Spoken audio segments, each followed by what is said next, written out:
The night sky fills the city, and the sound of crickets chirping is the only sound that echoes. Inside the house, someone keeps clicking the mouse incessantly. He has an action figure with generous and beautiful attributes of a female figure. The young man is playing and asks the healer to do something. The situation is tough and he needs help as soon as possible. His dedication and effort are so intense that the mouse might not survive. Even the keyboard is not spared. He is too immersed in the game and he doesn't notice the bluish glow emanating from one of the keys. The virtual enemy he was facing was finally defeated, making him celebrate. The game congratulates him for the result, showing a victory message. His virtual buddies are also happy because they believe they belong to the best guild in that game. One of them thanks the leader, as they were the first to defeat that new boss. Another buddy thanks him as well, looking forward to the next day's mission. The low-level mage is grateful for being taken along, even though she wasn't very useful. Amid all those compliments, the boy feels happy to be recognized by his virtual friends. The truth is, he laments not being that popular in real life too. Soon, reality hits him like a brick to the head. He is in his dark room alone. That sense of accomplishment fades as he realizes that is not his real life. He is not dedicated to his studies, he is not tall, he is shy, smelly, has pimples, liver cirrhosis despite being a teetotaler, one leg longer than the other, and is almost blind. He also wishes he could be the center of attention, but it's a shame that in real life, he doesn't know how to level up. This makes him daydream several times throughout the day. All he wanted was to be a hero, with a body sculpted by hard work and recognized by his peers. But what he really wanted was to be pursued by beautiful women. So he imagines what it would feel like to be desired, and he wouldn't refuse any woman, for there would be enough nerd friends for everyone. That would definitely be a wonderful life to live. Distracted in his daydreams, he noticed someone was messaging him in the game. It's the new mage who joined the guild recently. Since they had already cleared the dungeon, he couldn't imagine the reason for her contact. She is suggesting they meet in real life, which left him quite excited. It didn't take long for excitement to be the only thing visible on his face. However, soon his happiness fades and he starts thinking about possible problems. It could be an old man wanting to molest him. This is definitely a repulsive scenario for him, but he recognizes that he shouldn't dwell only on the worst case scenarios. Besides, he has no money and doesn't look good, so it doesn't make sense for him to be a target. And if he really doesn't want to be alone for the rest of his life,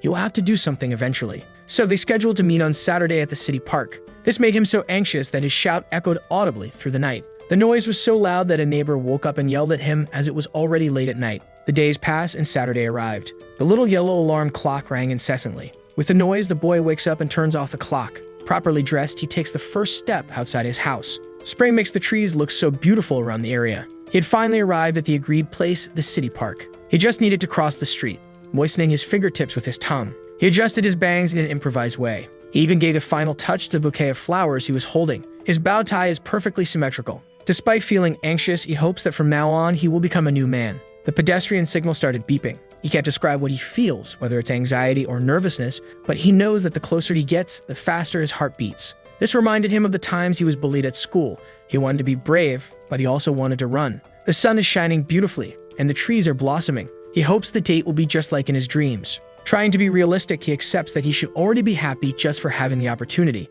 But as he thought, he got distracted by the signal, and as he started crossing, it was already red. However, he didn't notice this. Taking his passionate steps across the street, he fails to see what's happening around him. Some people even start shouting, trying to warn him. A truck driver initiates a sudden brake. The rubber of the tires is pushed to the limit to maintain the stop. The truck driver tries to honk while his vehicle continues to advance dangerously across the crosswalk. Everything happened too fast, and the collision was inevitable. The sound of plastic breaking and bones shattering filled the air. Several meters away from the vehicle, his body lay motionless. Someone approached in shock, trying to provide some help, but the extent of the injuries was irreversible. People started gathering and someone tried to call for help.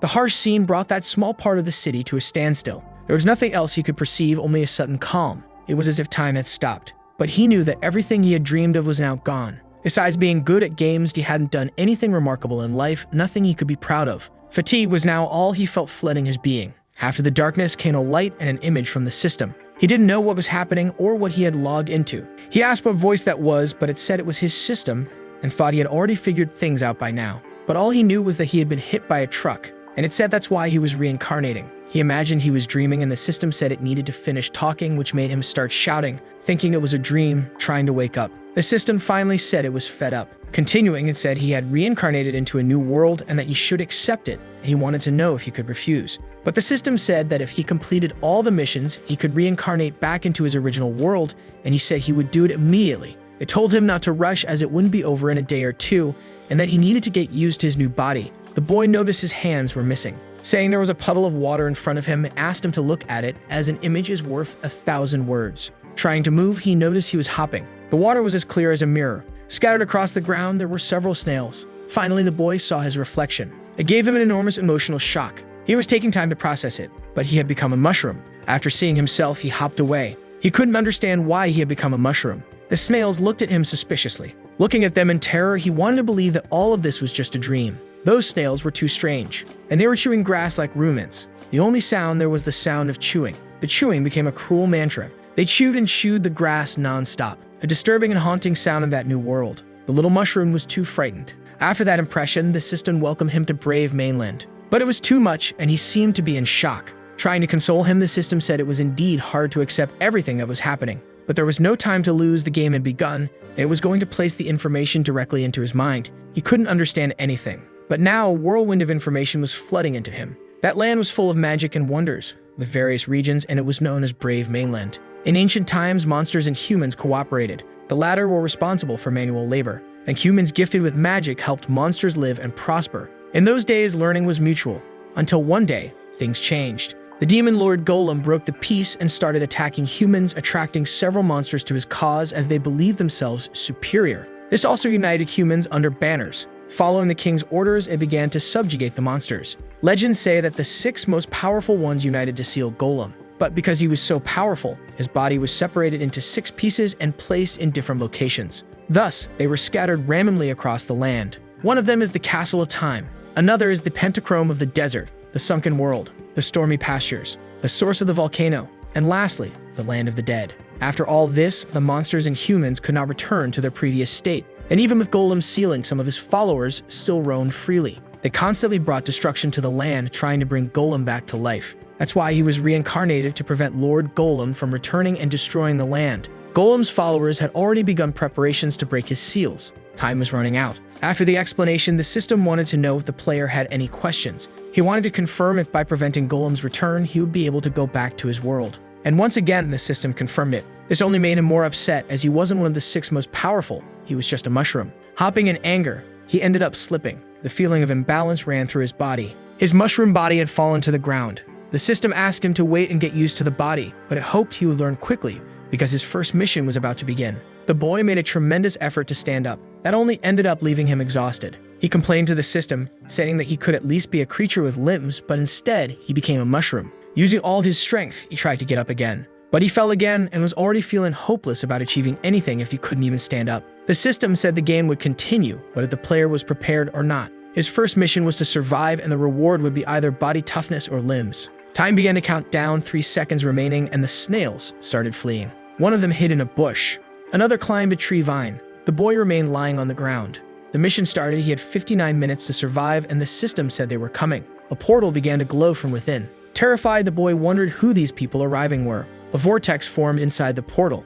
The countdown finally reached 0. It was soon possible to see a boot stepping out of it. A crowd of children entered, seeking destruction, as they wanted to complete the requirements to change classes and become brave. His small body started trembling with fear. The terror made him manage to get out of there, hopping a few times. Hiding behind the tree, he imagined that if they came there to kill monsters, he was in danger. A little boy wielded his stick, which granted him an additional attack point. With one strike, he sent a small snail flying. Grabbing the clawless-lined stick from his hand was worth it, as he managed to defeat a red snail in a single blow. Another boy removed the snail from its shell. Its shell trembled on the ground. Crushing one with a rock, the boy said it was better than his friend's stick. A green snail tried to escape that carnage. It tried to use all the speed it had, but it ended up being caught by a hand. It looked back in terror. A sweet girl asked if it would be her companion when she became a beast tamer. Filled with hope, it let a smile escape. But she needed ingredients to change classes first. The snail was gutted alive by the girl. She stored its shell. Only 9 more were needed. That was a common storage pot with a capacity for 10 items. The mushroom watched all that, realizing that from the monster's perspective, humans were the true monsters. Unexpectedly, something happened in the garden. A boy was thrown against a rock. That blow ended his life. He was immediately teleported to the beginner's village. He lost his stick, as well as 100 experience points. The other children looked at what had happened. That was a level 3 Papa Snail riding a skateboard and having little patience with troublemakers. This one was different from the others, and the mushroom wondered why he could see its information and level. The system said that was his evaluation ability, and to understand it better, he should check his own status. That shell was one of the rarest for this task, and all the children wanted it. They wanted to kill it together and then decide who would keep the shell. But the children were unable to subdue it. One by one, they were defeated. Little by little, they disappeared, until the last of the weak ones fell to the ground. One of them remained behind and thanked the newcomers for weakening it, as now he would kill it. But the Papa Snail was furious beyond measure. That level 4 student sought revenge ever since he lost to the snail. The Papa Snail charged into battle with all its might. They were about to clash violently. Taking the opportunity, it bit the boy's foot. Its bite was fierce and impactful, but the boy merely shook his wild boar leather boots, which increased his defense by 5 points. The boy had prepared for 2 months, and the snail was without its skateboard, its speed weapon, and now with his sword, he was unbeatable for it. Tired, the snail spat but remained resolute. The mushroom knew that monster did it to protect its family, so he began cheering out loud for the Papa Snail. But it was to no avail. It was already dead. It was difficult but expected since it was the rarest ingredient. He finally obtained the Papa Snail's shell.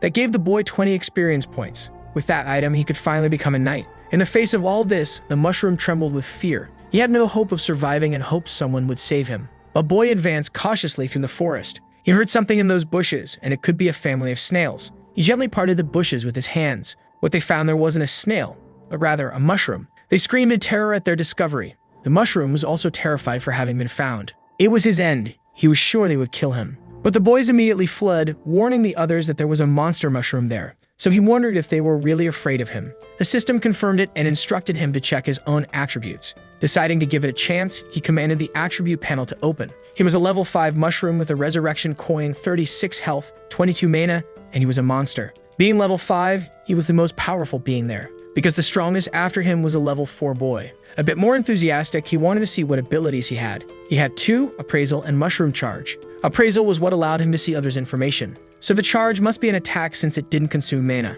Even though they were basic abilities, they gave him a chance to completely dominate the beginner's village. He thought he was playing on an impossible difficulty level, but now he believed everything would be easy. With the roles reversed, he began searching for his victims. He spotted some children killing snails. It was time for them to witness his power. Determined, he executed his attack ability. He managed to get 2 of the children. This made them collapse unconscious on the ground.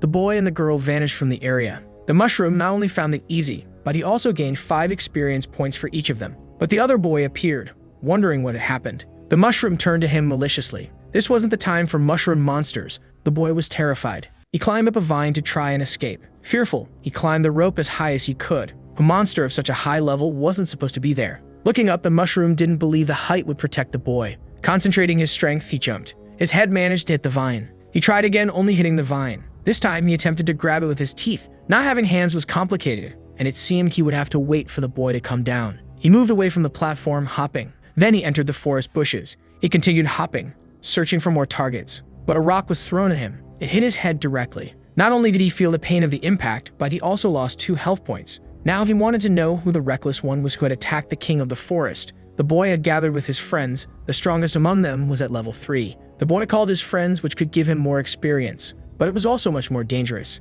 He firmly leaped on the ground. That mushroom wasn't a common mushroom. In front of the boys, he executed his move. The mushroom charge was now underway. The shield of the chubby boy granted 8 defense points, and he managed to withstand the attack. But his shield broke, and he asked his friends to form a formation. The boy with the glasses and the girl would go on one side, and the one with the helmet on the other. The 2 began running away. Meanwhile, the boy with the helmet threw another rock at the mushroom. It was a critical hit, taking away 4 health points. Feeling that pain, he was determined not to forgive them. On the other side, more rocks were being prepared. The boy with glasses and the girl threw a barrage of stones. This strategy was also used by the boy with the helmet. Those rocks began hitting the mushroom. That was definitely hurting him. Each stone took away 2 health points, and his attack was still recharging. As soon as the cooldown ended, he attacked them once again. The chubby boy grabbed another shield. The mushroom was close to hitting them, but the chubby boy managed to protect them at the last moment. Wielding a sword, the boy with glasses charged for the attack. The other friends cheered for him to defeat the monster, but the mushroom managed to dodge the attack. Even though he was slashed on the tip of his head, it was an intense and excruciating pain. The strength of the weak united can overpower the strong. He had seen this before when he played with his friends. The tanks absorb the damage while the others attack. If he doesn't attack them all at once, he will end up perishing. He was surrounded and the children were oppressing him. With almost no health left, he began vomiting from the pain. Finally, he collapsed to the ground after so much beating. He was on the verge of losing consciousness. The children gathered, checking if he was truly defeated. Then they started celebrating for having defeated a monster mushroom. However, the girl noticed that she had received any experience points yet and asked if her friends had. The mushroom pretended to be dead on purpose to have them all within his reach. Enraged, he began his counterattack. That gave him enough experience to level up. With the children defeated, his body began to glow. Now he had 47 health and 30 mana points. All the pain and injuries he had vanished with the level up. He felt wonderful and powerful. But being invincible was far too lonely. He was confident that if he stayed there, he could level up to the maximum level and complete all the missions. While he was daydreaming about the future, a lightning bolt struck beside him. He was almost hit, even though the sky was clear and bright. He finally realized what was happening. The adventurer said that the mage had recently changed classes, and even so, he managed to miss the attack. He was level 18. The mission mentioned a monster causing chaos among the novices, but it was just a mushroom. The level 17 archer didn't care, she just wanted to finish this quickly and get a reward. The level 12 warrior said it was nostalgic to return there with his 2 seniors. That level gap meant only one thing to him: death. The mage conjured a ball of lightning in one of his hands. He hurled the projectile toward the mushroom. Faced with the imminent impact, the mushroom was terrified. He barely dodged the full attack, but the top of his head was burned. It passed through the bushes, destroying them. That was enough to take away 14 health points. Magic-using players weren't supposed to be in a beginner's area. Behind him, he could see that the energy ball had even destroyed the wood of the trees. He had no chance against this group. The best he could do was flee. Concentrating all his strength, he planned to use his charge as a means of escape. He leaped far away from his attackers. This behavior surprised the players as the monster knew when it needed to flee. The warrior told the others not to worry because he would handle it. He had recently learned a new ability and wanted to test it on the mushroom. Using his axe, he made a slash in the ground that extended toward the monster. Then a large block of earth emerged suddenly, blocking the mushroom's escape. He hit it head-on, losing 10 health points in the process. The system warned him that his health had dropped below half and that he needed to be cautious. The impact's force caused him to spin in the air. In the distance, the archer prepared a single shot to end the creature's life. With him in her sights, she fired her arrow. It hit the mushroom precisely. That piercing attack caused him to lose another 23 health points. With that, he had no more health points left. The arrow that struck him went through, destroying the earthen wall that was there. His body fell to the ground, unresponsive. The system informed him that this was the end of the game. His body kept bouncing from the impact, until it lost its momentum and remained still. The warrior praised his friend's precision, saying that she would soon be recruited by the Archers Guild. She felt flattered by the compliment and said that if she were sincerely invited, she would accept the offer. The mage told them to stop the idle chat and collect the mushroom's body to receive their reward. The system wanted to know if he intended to use his resurrection coin. To continue living, he had no other choice to make. His body began to glow once again. He learned a new ability, Spore Explosion. Besides, his health was fully restored. As soon as they approached, he released the cloud of spores. The cloud was immense, covering a large part of the area. The mage hadn't imagined a mushroom could have that ability, as he had never seen it before. From within the fog, he used his charge again, but his movement was detected by the archer. She immediately alerted the others that the monster was trying to escape. They quickly moved to prevent his escape. The mushroom continued hopping to flee from his attackers, but the distance between them was closing. He needed to think of something immediately. So he asked the system how much time was left to complete the first mission. There were a little over 3 minutes remaining. He needed to stay alive until then for the mission rewards to help him survive. Once again, a lightning bolt began to descend from the sky. The impact was too close, and he wondered if his pursuers had already reached him. His dodge caused him to slide along the ground. He just wanted to understand how he had been caught so quickly, even after blocking their vision. He finally noticed there was a mark above his head.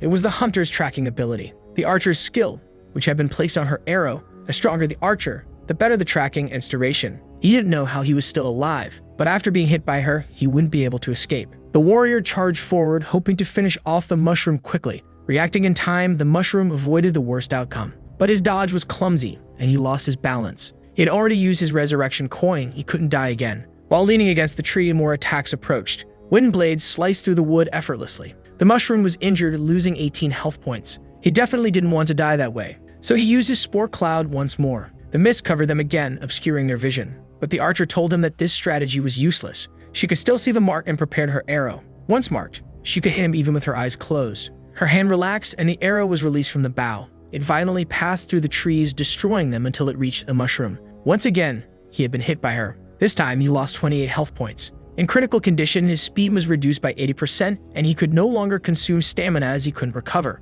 The players approached the fallen mushroom. A countdown was ticking down. It was a special monster since it had managed to use its abilities to hide. Even so, it wasn't enough. The mage prepared to deliver a fatal blow, and the countdown reached 1 second. The mission had been completed, as the time had run out. In the forest, some birds suddenly flew away in fright. The archer said their time was up. The mage mentioned that he hadn't been there for so long that he had forgotten. Hearing this, the warrior wanted to know what was happening. A large teleportation circle appeared above their heads. The mage screamed desperately for his companions to run away. A small mushroom began emerging from the circle. Soon, other mushrooms started to appear as well. It was almost completely out. The sky was then filled with the descent of those creatures. Countless of them were falling from the sky. The warrior didn't want to flee and thought the mage was spouting nonsense. Using his axe, he managed to take down some of them. He couldn't miss out on all those experience points falling like gifts from the sky. He used one of his abilities, and with its reach, he managed to kill even more mushrooms. Their bodies started to spread across the forest floor. It was like an all-you-can-eat buffet of experience. The mage told him he was foolish and didn't understand the waves of creatures in that place. They needed to leave immediately. The warrior called the mage a coward, saying he was gaining experience too, and if the mage wanted to leave, he could go. The archer mentioned that there was an enchantment in this village and that he wouldn't die there, so they could relax. They abandoned him, saying that if anything happened to him, it was entirely his responsibility. Watching them flee, he called them idiots for passing up such an opportunity, since he would never lose to such weak monsters. But from the portal, a massive mushroom began to emerge. The warrior believed it would just be a large number of those useless ones. However, he quickly realized the shadow of the figure that appeared. It was definitely much larger than he was. That mushroom had a large mustache on its face. It was also dressed in a royal cape. It was the level 60 Mushroom King, appearing every 7 days in search of a long-lost mushroom secret. The warrior screamed in despair as there was nothing he could do. Then the Mushroom King fell upon him, crushing him. There, he began interacting with the other mushrooms. That warrior was no longer alive. His body was teleported back to the village. This death caused him to lose all the experience of the past few days, but the other two just wanted to escape quickly, as they also couldn't do anything against the Mushroom King. He looked at his tiny subjects. Injured and exhausted, he thought that those monsters appeared because of him. The king prepared to draw his sword. Pointing it upwards, he rallied the small ones. They all started jumping as if in response to his speech. The small mushrooms celebrated. The king was also jumping with them. The vision of the main mushroom began to grow weaker and blurrier. He didn't want to be ignored. He was also a mushroom and wanted their help. Before he could lose consciousness, a pig appeared. All he wanted now was to be helped. A campfire burned calmly, illuminating the place softly. It seemed to be in a covered area, like a cave. He weakly opened his eyes. Finally, he was awake after everything that had happened. He hadn't died, but he had no idea where he could be. However, he soon noticed that there were pieces of mushroom all over the place. Not far from there, an animal was chewing on something. He immediately thought that this pig had killed all those mushrooms. The beast continued its meal. Suddenly, it turned around to his horror. Terrified, he averted his gaze to avoid attracting the creature's attention. With that, the pig went back to munching on whatever it was devouring. Maybe he had been dragged there so the pig could consume him later. He needed to escape while the animal was distracted. But as he tried to get up, he noticed something. He was missing the lower part of his body. It must have been the pig's doing. It had eaten him. The pig started approaching him. Its tail wagged excitedly at the situation. Knowing it was approaching, he thought about pretending to be dead so he could try to escape another time. Finally, the creature had arrived. He closed his eyes to avoid seeing the worst. The pig was there, staring at him intently. Its mouth started moving closer. The mushroom couldn't stop trembling. But instead of attacking, the pig regurgitated a bit of what it had eaten. The chewed-up mass landed on the mushroom's wounds. Immediately, his health began to recover. He wondered if those pieces of the bodies had been placed there to help him heal. As the pig moved away, he kept his eyes shut. The pig nudged the mushroom's head gently with its snout. It seemed the pig was showing affection for him. The pig was definitely caring for the mushroom. After that, it lay down next to him, though he still refused to open his eyes. Eventually, the pig fell asleep beside him. A small opening in the ceiling allowed moonlight to filter in. The pig woke from its slumber, alert to its surroundings. The mushroom was no longer by its side. Realizing this, it began sniffing the air. It looked into the cave, disheartened, but it found the scent trail. Trusting its instincts, it followed the trail through the cave. As it advanced, it remembered something. This made it rush back along its path. It hurriedly moved its little feet. All of this was done to put out the campfire. The flames had now been extinguished. The mushroom did everything it could to continue its escape. If it had to die, it would rather fall to a boss's hands than a pig's mouth. As it fled, the ground trembled and it wondered if it was an earthquake. Looking back, it realized it was something worse. The pig was chasing after him relentlessly. The sight made him panic, unsure how to defend himself. It was getting closer and closer. No matter how hard he tried, he knew he wouldn't be able to outrun the pig. As a last resort, he used his spore explosion to obscure its vision. Faced with the spore cloud, the pig paused. The scene seemed to make it even happier. Patiently, it flared its nostrils. Then it started inhaling all the spores from the air. In a few seconds, the spores were gone, and the mushroom could be seen fleeing. That was definitely what it had wanted to find. As he fled, the mushroom was terrified again, fearing he would be eaten. He ran as fast as he could from the love-struck pig. Having no other options, he called for help from the system. The system responded promptly. What he wanted to know now was if his previous mission had been completed. It had, and the system asked if he wanted to claim his reward. Knowing this, he said he wanted to receive it as soon as possible. To do so, he needed to choose between the rewards.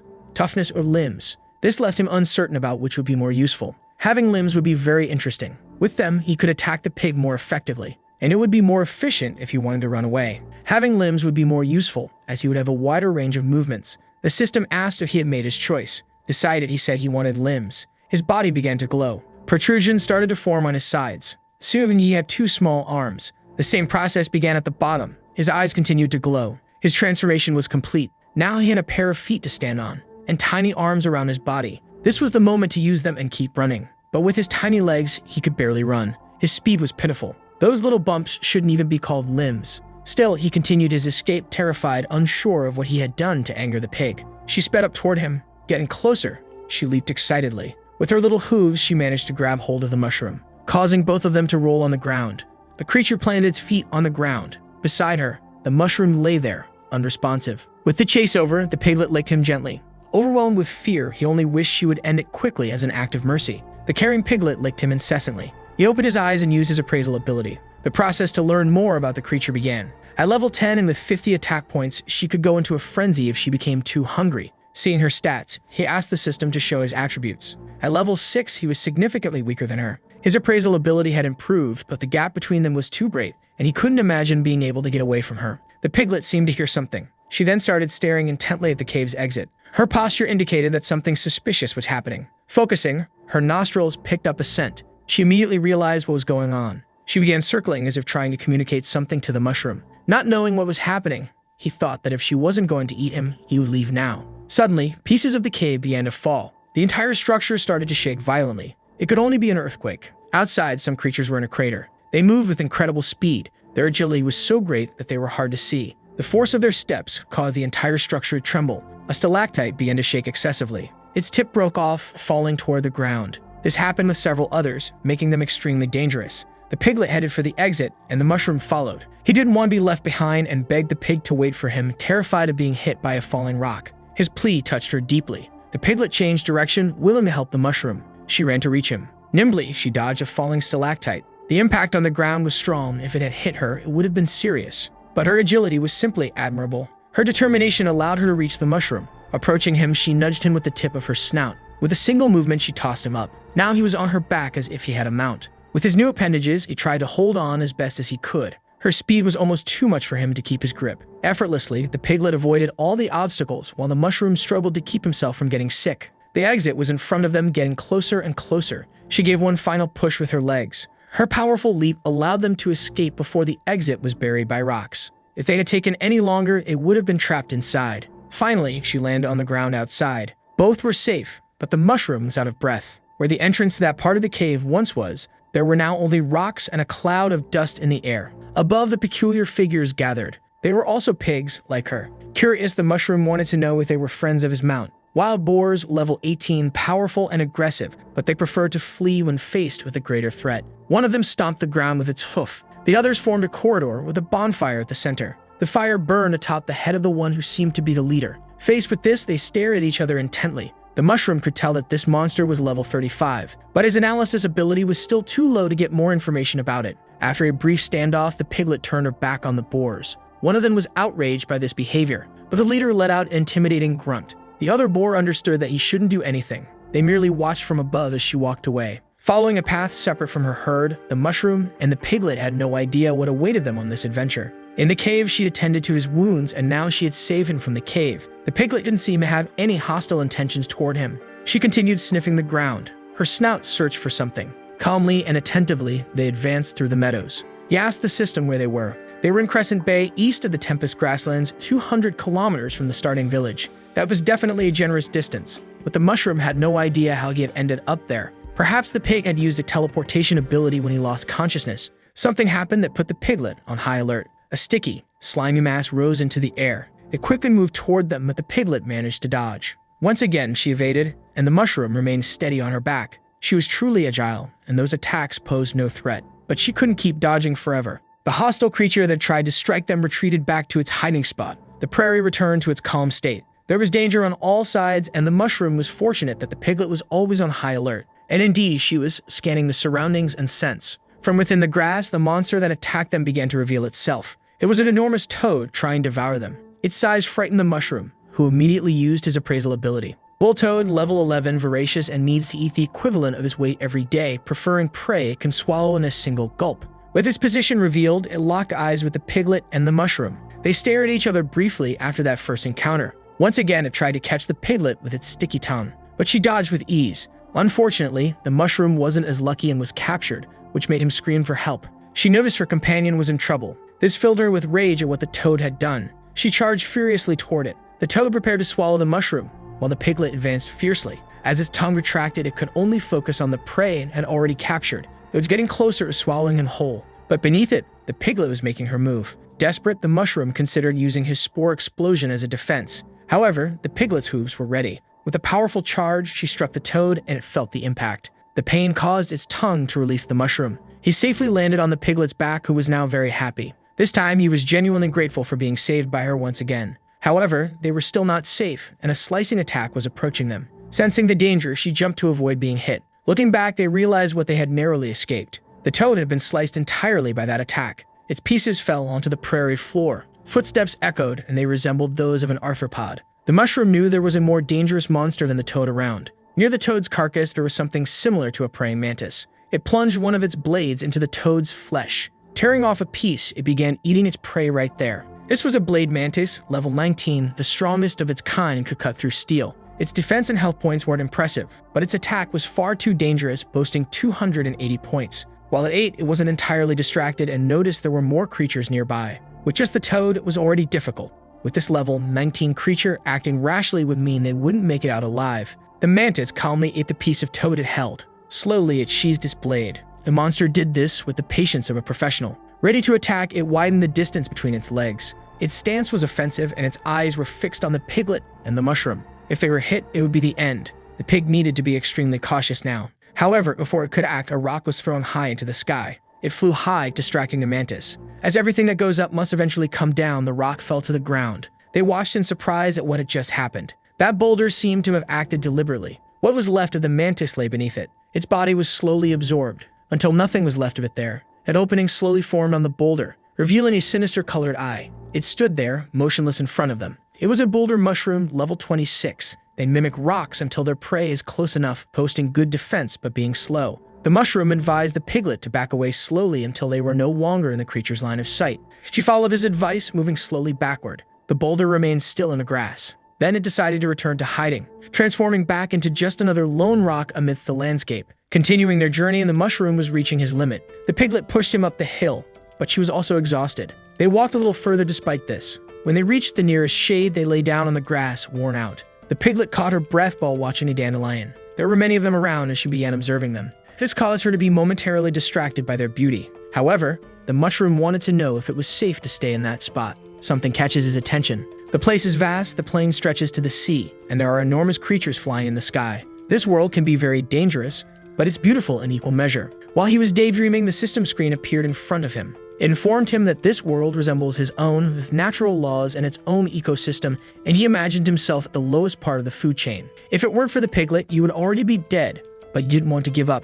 He planned to become stronger and one day return to his original world. With this in mind, he called for the system, which responded promptly. He asked for another mission to receive more rewards. There were 3 difficulty levels, easy, medium, and hard. It was up to him to choose. Fortune favors the bold, so he decided to check the hard mission. He would have to defeat one of the divine generals of the Storm Grass King. That was definitely beyond his reach. So he opted for the easiest mission instead. He needed to collect 10 red berries, which would earn him 50 experience points. When eaten, they would restore a bit of health and reduce hunger. He thought this would be very easy, so he called the piglet to go with him. The little mushroom started running through the grass. He began his search for those small fruits. Soon enough, he found a small cluster of them. Additionally, there were many more like those in that area. The mission was definitely easy. Before long, he had collected 6 of the 10 berries. The piglet was quick and managed to pick a few more as well. But the mushroom noticed something strange and became confused. His mission progress had dropped to 4 berries. Hungry, she had started eating the berries he had collected. She had simply eaten them all. Furious, he scolded the piglet for eating all the items he needed to complete the mission.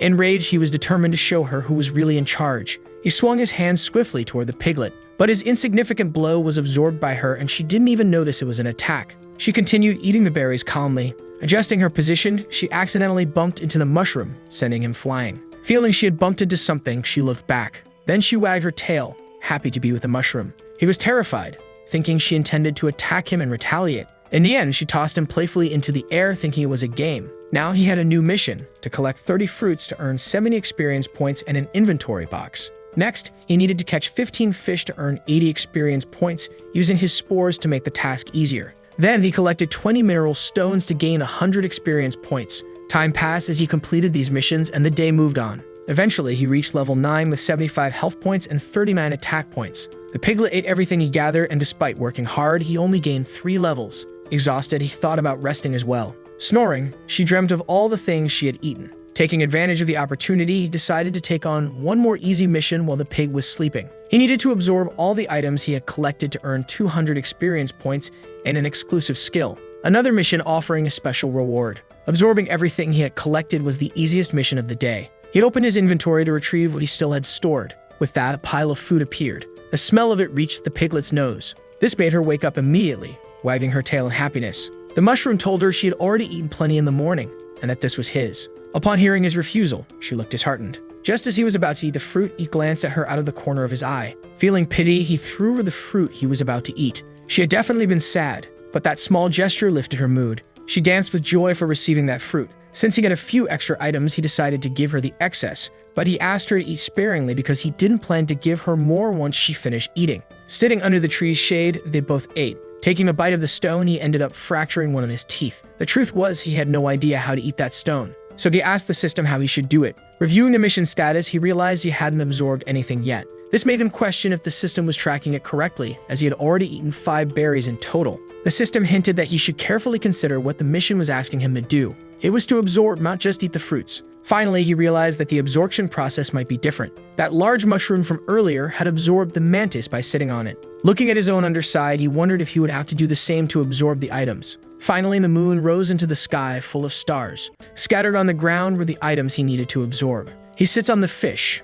Immediately, his backside begins the absorption process. His mission was finally completed. The feeling of eating in this way is truly mysterious, to say the least. With this, he had enough experience to level up once again. He is now level 10 and has learned the decomposition skill. If mushrooms belong to nature's decomposers, he wonders what this skill is for. The decomposed matter is used to nourish the player. He can do this with monsters up to level 20 and inorganic matter. He understood its purpose, but after absorbing all of that, he feels quite tired. That mission was of easy difficulty, but in practice, it felt like a medium one.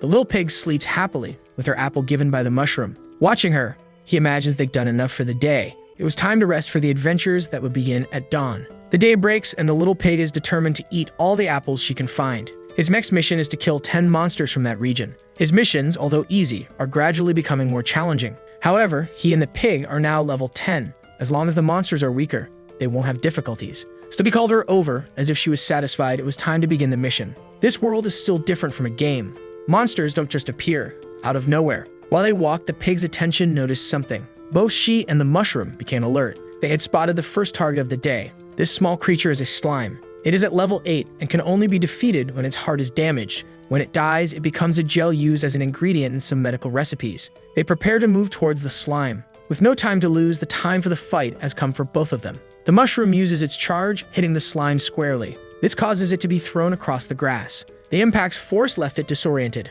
The mushroom believes that one more strike should be enough to finish off that creature. The little pig also advances. It's her turn to attack. Her strike is strong enough to make the creature explode. After that, she lands calmly on the ground. She turns majestically towards her mushroom companion. Such a display of strength left him shocked. Even though they are at the same level, he's nowhere near her abilities. But this filled him with anger. He had finally found a weak monster for the mission, and she stole the achievement that should have been his. However, the system counted that creature, and the tally had begun. Moreover, he received 9 experience points for it. The pig spits a stone from her mouth, and she threw it towards the mushroom, who looked at it suspiciously. With the stone in his hands, he started observing the object. The team stone, which had absorbed a lot of moon energy. When two recognize each other as a team, they share missions and experience. This stone was among those they had collected before. He and the little pig are a team now. He looks at his colleague, intrigued. The little pig seems a bit down about what happened. He apologized to her and promised to find something tasty for her to eat soon. With these simple words, a little pig's mood was restored. Immediately, she began to move through the forest. She looked everywhere as if searching for something. The mushroom only hopes she doesn't understand that by forming a team, all they will do is chase after food. But he chose not to think about it, as she had proven to be truly reliable. They had now destroyed 4 monsters. All they managed to kill were slimes, and they even had to flee from stronger monsters. The mission won't be easy. As they walked, he asked where the little pig was taking him if they weren't lost. Until she decided to stop near a root, a piece of the plant moved quickly toward them, but the little pig managed to dodge, avoiding contact. Alert, the mushroom asked who was attacking them. From inside a dry tree, there was a pair of glowing eyes. The possessed stump is at level 18. It is resistant to flames and is a fusion of evil spirits with the trunk of a dead tree. Once discovered, it attacks them with much more aggression. Even so, the duo managed to dodge the monster's attack. Looking at the mark on the ground left by the attack, the mushroom was surprised by the strength of a higher-level monster. They need to be cautious, as they already have some synergy. They exchange confident looks. With quick evasive maneuvers, they execute a combined attack. As soon as the distance is reduced, both charge forward, ready to strike that cursed stump. Without defending itself, the monster is hit directly by them. Even though they attacked, the force of the impact repels them away, putting the effectiveness of the attack in doubt. The mushroom miscalculated. He didn't expect the recoil from the attack to cause injuries to him and the little pig. Worried, he looks to the side to see if the little pig managed to recover from the damage. The recoil was worse for her because her attack has a chance to stun the target. However, if its defense is too high, the attacker gets stunned instead. Meanwhile, the stump stands firm and strong, seemingly unscathed. Facing a monster 8 levels stronger than them is truly challenging. But this is no ordinary mushroom, and he has an idea. While he was thinking, the stump attacked again, this time targeting the little pig, who is out of combat due to being stunned. To block the view of the attack, he uses a spore explosion. The cloud obscures the vision, and amidst it, the mushroom manages to rescue his friend, who is still stunned. Soon, the mist begins to dissipate, and the stump searches for them. It looks around, unaware of what is happening. The mist finally clears, but doesn't find them anywhere. Since it doesn't intend to search for them, it continues its way through the forest, ignoring the fact that they were there. Finding a spot among the bushes, it goes back to pretending to be just an innocent wooden stump. The mushroom is relieved that they are faster than it and manage to hide. The little pig is conscious again. Unfortunately, her nostrils pick up the smell of the spores. This drives her crazy, and she rushes out of the hiding spot, to the mushroom's complete despair. He does his best to hold her back and prevent them from getting into more trouble.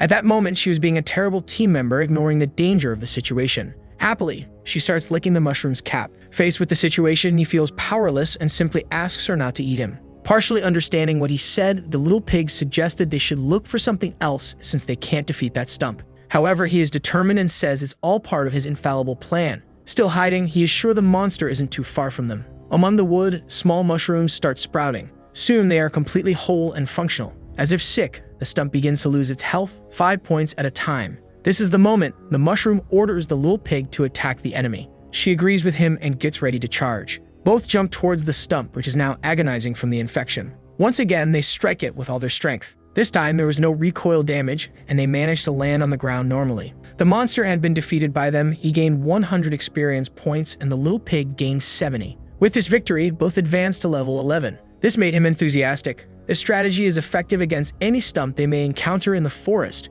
As his friend continues walking, he briefly becomes pensive. Then he asks her to wait a moment. She looks back to see what's happening. The mushroom climbed onto the body of the defeated monster and pressed his cap against it. He is determined to use all of his power to absorb that matter. The absorption process finally begins. He makes an effort to decompose the entire body. At the end of the process, he spent 50 mana points, but he had achieved his goal. This increased his proficiency with this skill, and he gained 200 experience points and 2 additional skills. Now the decomposition is on cooldown. Unfortunately, despite gaining a lot of experience, he can only use decomposition again in 24 hours. Looking at the system, he wanted to know what one-time use skills are. These are 2 skills he acquired from this monster, which he can only use once.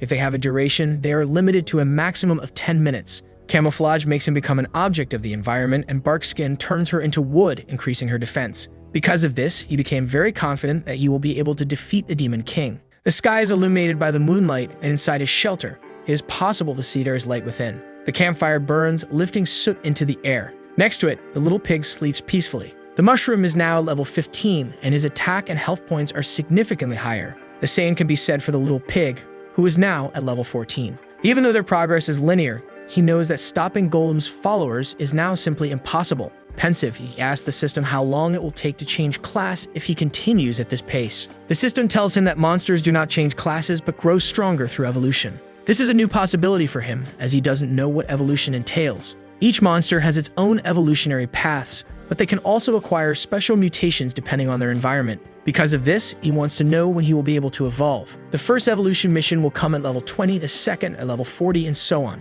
He is only 5 levels away, and he wants to know the most powerful path for a mushroom to take. He doesn't want to become like that rock he saw earlier. The system can show him some evolutionary paths, but each one will cost 200 gold coins. Seeing that he needs to pay for the information, he becomes a little pensive. The system was finally showing him how truly stingy it is. However, the system claims to be generous and will show him one evolutionary path for free. With 100 iron ores and 100 bronze, he can become a rock. With almost 1,000 diamonds, a pair of glasses, and 1,000,000 coins, he will become a diamond mushroom. That last mushroom seemed interesting. Then the system says that if he knows in advance he could already start collecting the necessary materials, this will only cost 200 gold coins. It was the fact that he needed to pay that made him pensive. Because of this, he said that the system is not stupid, but it is surprising that it expects a monster to have money. In response, the system said that where there's a will, there's a way. If he were human, he could even manage that, but as a mushroom, it's a bit more challenging. Negotiating, the system asks what he thinks about replacing money with materials. He stands up calmly and says it won't be necessary. No matter what it says, he already has an evolutionary path in mind. Curious about his stance, the system wants to know what he wants to become. Confidently, the mushroom says he will become the Mushroom King. Dawn finally breaks. It is the second day of hunting. He dodges his slashing attack with skill. The little pig does the same and is very focused. They are prepared to defeat that enemy. The praying mantis stands before them, ready to unleash more slashing attacks. This is a medium difficulty mission that will grant 500 experience points. The 3 of them are staring at each other intensely, as if in a duel where the first to make a mistake will die. The mushroom uses the stump's ability, and his skin starts to turn into wood. With the added resistance, he advances to attack. The praying mantis prepares to strike as soon as he gets closer. Thus, it executes its slash with precision and effectiveness. The monster falls, crouching on the grass. Behind it, the mushroom remains unharmed. He slowly turns, full of confidence. He said that the praying mantis attacks no longer work on him. Calmly, the monster places its blade in its sheath. It slides it in as if it were a samurai. Finally, the mushroom notices that the top of his cap had been cut. That single attack took 75 health points from him, leaving him in despair, thinking he might die. With his little fingers, he signals for the little pig to come closer. They whisper briefly about how they plan to execute the next attack. Finishing the conversation, he pats her. Now it's her turn to do her part, and the mushroom is confident in his partner. Still in combat, the praying mantis remains vigilant of its surroundings. It looks to the other side to locate its enemies. In front of it is the little pig, confident. She begins to circle around it. Suddenly, she charges for the monster. It responds in kind, ready to attack. It is prepared to draw its blade and deliver a lethal blow. With great speed, it draws its blade and unleashes a triple slash. Its cuts sweep through the air with devastating force. But the little pig manages to dodge the first one. The second slash also misses her. She completely evades the attack and is now closer to the monster. She manages to land a direct hit with her attack. However, using the back of its blade, the praying mantis manages to defend itself. Behind it, there is a wooden stump waiting patiently. It's the mushroom who had used his camouflage there. Even though it's strong, this monster is not at all attentive to its surroundings, which is why the mushroom rock finished it off suddenly. Overconfident, he lets go of the branch he was holding. The small branch falls to the ground on the plain. Now the small mushroom prepares his stance to attack. He charges with a deadly thrust towards the praying mantis. He is close to striking it while it's unprotected. The monster notices the sudden approach. In the last moments, it tries to turn to face him. But the brutal impact happens, and now its head no longer has a body to call its own. Despite being dangerous, it had been defeated by them. As a result, they receive experience, 300 points for the little pig and 340 for the mushroom. Completing the mission caused them both to level up again. His charge ability is now at level 4.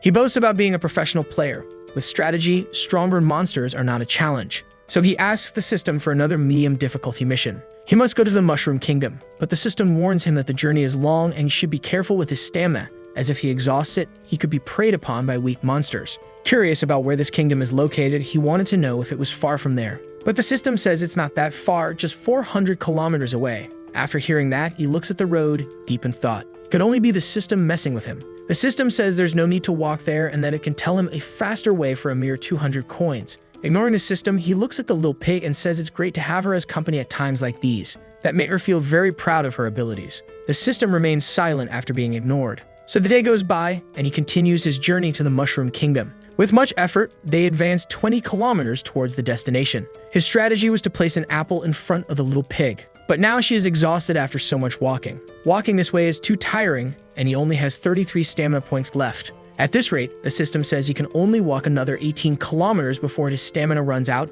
He needs to rest. Even with the help of the little pig, they didn't get very far, and she only has 12 stamina points left. He should have expected this to happen since the mission is of medium difficulty. It wouldn't be easy. The system says he cannot cancel a mission once accepted, but maybe he could think of another way to get there. Unfortunately, he doesn't have the money to pay the system and cheekily asks if he could receive a freebie, but the system says it won't give any tips until it's paid, even knowing he doesn't have money. He just wants to know who was the smart one who made it, so he needed money to use the system. The system suggests that the player explore his skills. He might discover something new. That's indeed an interesting tip. So the mushroom started thinking about what he could do. While he was thinking, something moved quickly. An impact occurred on the ground, raising debris into the air. Both he and the little pig are anxious as they don't know what's happening. From the dust cloud, a staff emerges. 2 people are there now, and they seem to be mages. They are definitely humans. With his assessment, he discovers that the hooded figure is at level 28. It seems to be the same mage from before, and now he is much stronger. The mushroom worked hard and is still only at level 16.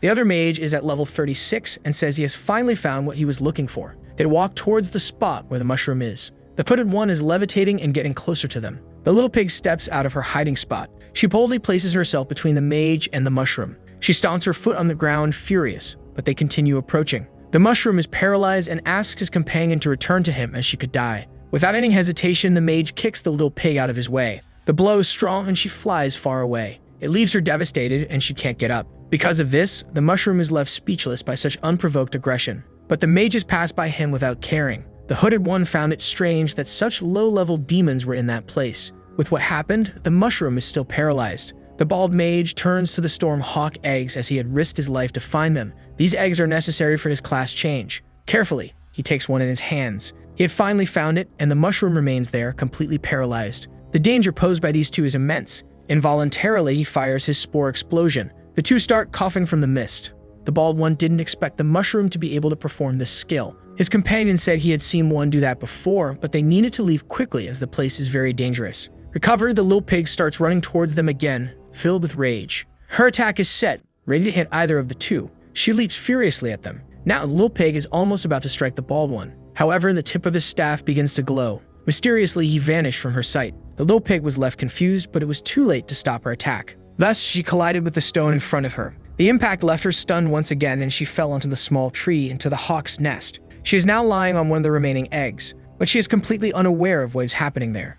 The force of her strike caused the stone to crack considerably. As the cracks began to spread, they grew larger. The mushroom is worried. If she hadn't attacked, they might have had a chance to escape. Looking more closely at the mushroom, the mage wonders if he is a variant, as he even has arms and legs. The tree's roots lift one of the stones. This immediately makes the mages apprehensive. As a defense mechanism, this plant releases the tension in its roots, causing the rocks to spin dangerously. Aware of the danger, the humans back away from the stones. The mushroom also does his best to avoid getting caught in it. If he isn't fast enough, he will end up getting hit. To escape effectively, he used his charge. He aimed for the top of the plant where the disoriented little pig was. Skillfully, he managed to reach where she was. But looking down, he realizes that it was very dangerous. The root continues to spin uncontrollably with the stone. Inevitably, it hits another plant that was standing still. This causes the roots of that other plant to react in the same way. Now there are two spinning boulders uncontrollably. The situation is increasingly dangerous and completely out of control. This chain reaction caused several plants to start spinning their roots in the same way.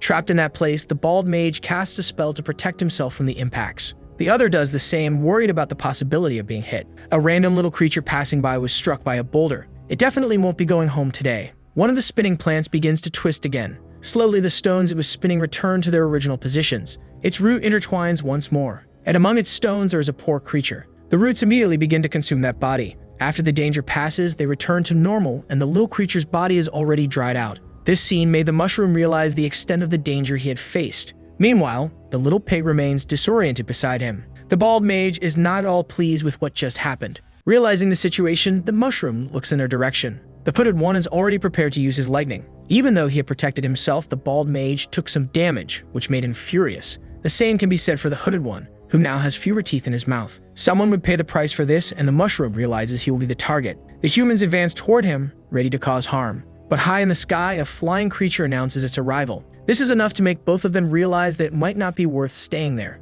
They had paid 1,000 coins to a group of mercenaries to delay this bird, but they held out for less time than expected. The bird swoops down at them, fierce. Its flaming feathers are already visible. A massive explosion occurs upon impact, even hurling the plants away. The dust kicked up obscures the mages. Both managed to summon an ice shield. However, the bird remains in the sky, aggressive and determined to attack them. Hiding, the mushroom looks at it with his evaluation skill. His skill is still at a very low level, but he knows that this creature is at level 47. The long-haired one is out of mana and asks the bald one for cover so he can drink a potion. But the bald one is also depleted and won't be able to do much longer. They'd only had one option left, to use the high-quality potion as their last chance for defense. Before he could react, an attack was perfectly executed. The bald mage now had only half of his friend left to help him. This definitely wasn't the situation he had expected. Now there's not much he can do. Meanwhile, the bird swallows the other half of his friend. The falcon finishes its small meal. Now wants to know the taste of the bald one's flesh. Quickly, he opens a portal through a magic circle. He grabs the largest potion and opens it promptly. The bald mage drinks its contents hurriedly. The falcon approaches him, eager for a snack. He had already accepted his defeat, but won't allow it to be easy. The falcon's dangerous claws draw near, ready. To protect himself, he places the hawk's egg in front of its attack. The bird immediately halts as it knows its offspring is at risk. The brief proximity caused his clothes to burn, and he was pushed back. His whole body trembles from the pressure of the attack that didn't even fully land. This caused him to spit out a bit of blood. It's said that high-level monsters are intelligent, and it seems that's true. The bald mage threatens the creature, saying he will break the egg if he feels threatened. This left the falcon in a vulnerable position. Wielding his staff, he summons a lightning spell. A powerful bolt descends from the sky immediately. Unable to attack, the falcon is struck. Even though it is powerful, the attack is strong enough to injure it. Because of the electricity, it is paralyzed and won't be able to move for a while. He's only doing this for his second class change, and this ingredient is difficult to obtain. But today he can release his frustrations, acquiring the ingredient and defeating a high-level monster. The falcon tries to move, but it is weak. Stepping on the falcon, he says he will now have his revenge on all those who called him worthless. As a form of ego affirmation, he tramples the creature. He says that even though the creature is high level, it is now being stepped on by him. After feeling satisfied, it was time to end it. In his hand, he holds a vial of poison, said to be as potent as the one who created it. He breaks the container with the poison. His eyes fill with a malevolent gleam. With his ice lances, he coats the tip of each one with a toxin. Now he is ready to finish the creature. The ice stakes fly rapidly. There's nothing the creature can do as it is paralyzed. The first one strikes its wing. Soon, the other stakes pierce its body. The falcon agonizes from the pain of the wounds. Now the creature is wounded and paralyzed. It wasn't enough, but if he attacks more, the falcon will eventually die. With almost no strength left in his body, the beast looks at the egg in the bald man's hands. The stone in his staff begins to glow intensely. The man promises that after he finishes off the bird, he will crush all its eggs. Though unable to move, the falcon cries out in rage. From the sky, the lightning is being prepared. Not far away, the mushroom's camouflage had worn off. The bald man is confident that his life is finally going to change for the better, but he is suddenly struck in the neck by an unexpected attack. It was the mushroom who hit him with his charge. The staff stopped blowing, canceling the attack. As a result, the egg in his hands is flung into the air. The falcon looks desperately at its offspring, unable to save it, but the small mushroom manages to prevent it from hitting the ground. This gave the falcon relief as the egg is finally safe. The falcon also knows this, and now the situation is different. It manages to move one of its wings. With it, it strikes the bald man who cannot defend himself. It was enough to send him flying far from there. He is now leaning against a rock, almost out of strength. He has no idea what happened, but he knows he needs to escape if he wants to stay alive. In one of his hands, he holds a teleportation scroll, but the falcon doesn't intend to let that human escape so easily. A magic circle suddenly appears beneath him. The man begins to burn alive. Soon there is no skin left on his body, only screams and pain. Witnessing this, the mushroom is terrified by the power of the dying bird. The flames burn intensely. As a result of this battle, the falcon had leveled up. Its feathers are majestic and its health is restored. Now the creature is at level 48. It cries out in the meadow, demonstrating its power. Its strength is so great that even the clouds disperse. The mushroom does his best to avoid being blown away. He remains beneath the egg, but now the bird is watching him. In front of him is a powerful creature that he definitely cannot defeat. The mushroom doesn't move under its gaze, and the mother falcon continues to stare at him intensely. But, unexpectedly, a shell of the egg begins to crack. The crack slowly grows.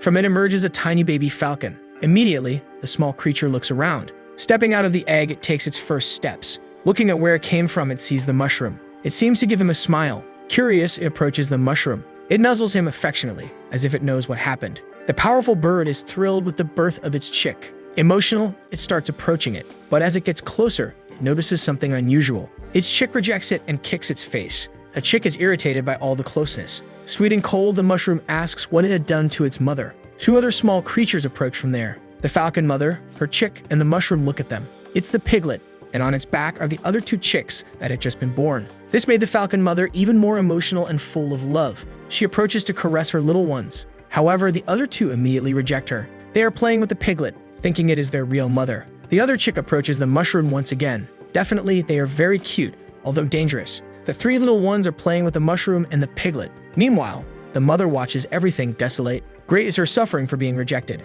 Seeing this, the mushroom looks at her thoughtfully, and then it had a brilliant idea. Walking, it asked the piglet to follow. It got approached the falcon mother. Stopping suddenly, those following it ended up bumping into each other. It looks at her closely in the company of her offspring. Although she is emotional, she glares back threateningly. Her intentions are clear before the mushroom, but one of the chicks appears and starts pecking at her. That blow is more painful than poison ice stakes. The three little ones come together as if to protect their small parents, but the mushroom stands between them and their real mother. Looking at them, it firmly says they cannot do that. With a reprimand, the chicks became sad. Having their attention, it performed a horrible dance and ended with a stone in its hands. With some effort, it breaks it. They watch, not understanding much. Pointing to the falcon mother, it says she is their progenitor and risked her life so they could be born. These words made her emotional. With authority, it commanded the chicks to be good and give her a hug. Happy, she received them with her immense wings. In light of this good action, it hopes the falcon mother will return the favor and take them to the mushroom kingdom. With the chicks under her wings, she looks at the mushroom again.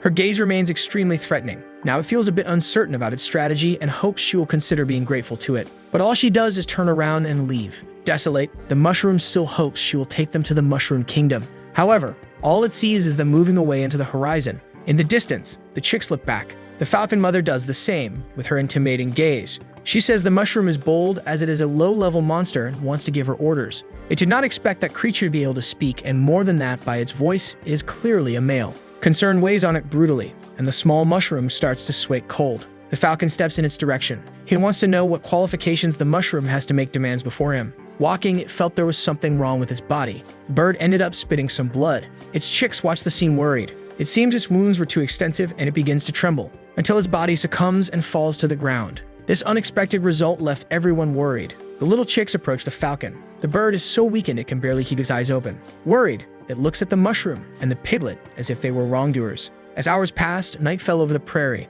The falcon starts to wake up gradually. Regaining its senses, it looks at the nearby source of warmth. Its three chicks are inside the bonfire. This unusual scene makes it panic, but the chicks are fine. They were just sleeping. Realizing this, it calms down again. Near the source of fire, the piglet sleeps deeply. This left the falcon completely indignant. Once awake, it forces itself to try to stand up, but its legs are still trembling. Despite its great effort, it falls back to the ground. The pain it feels throughout its body is devastating.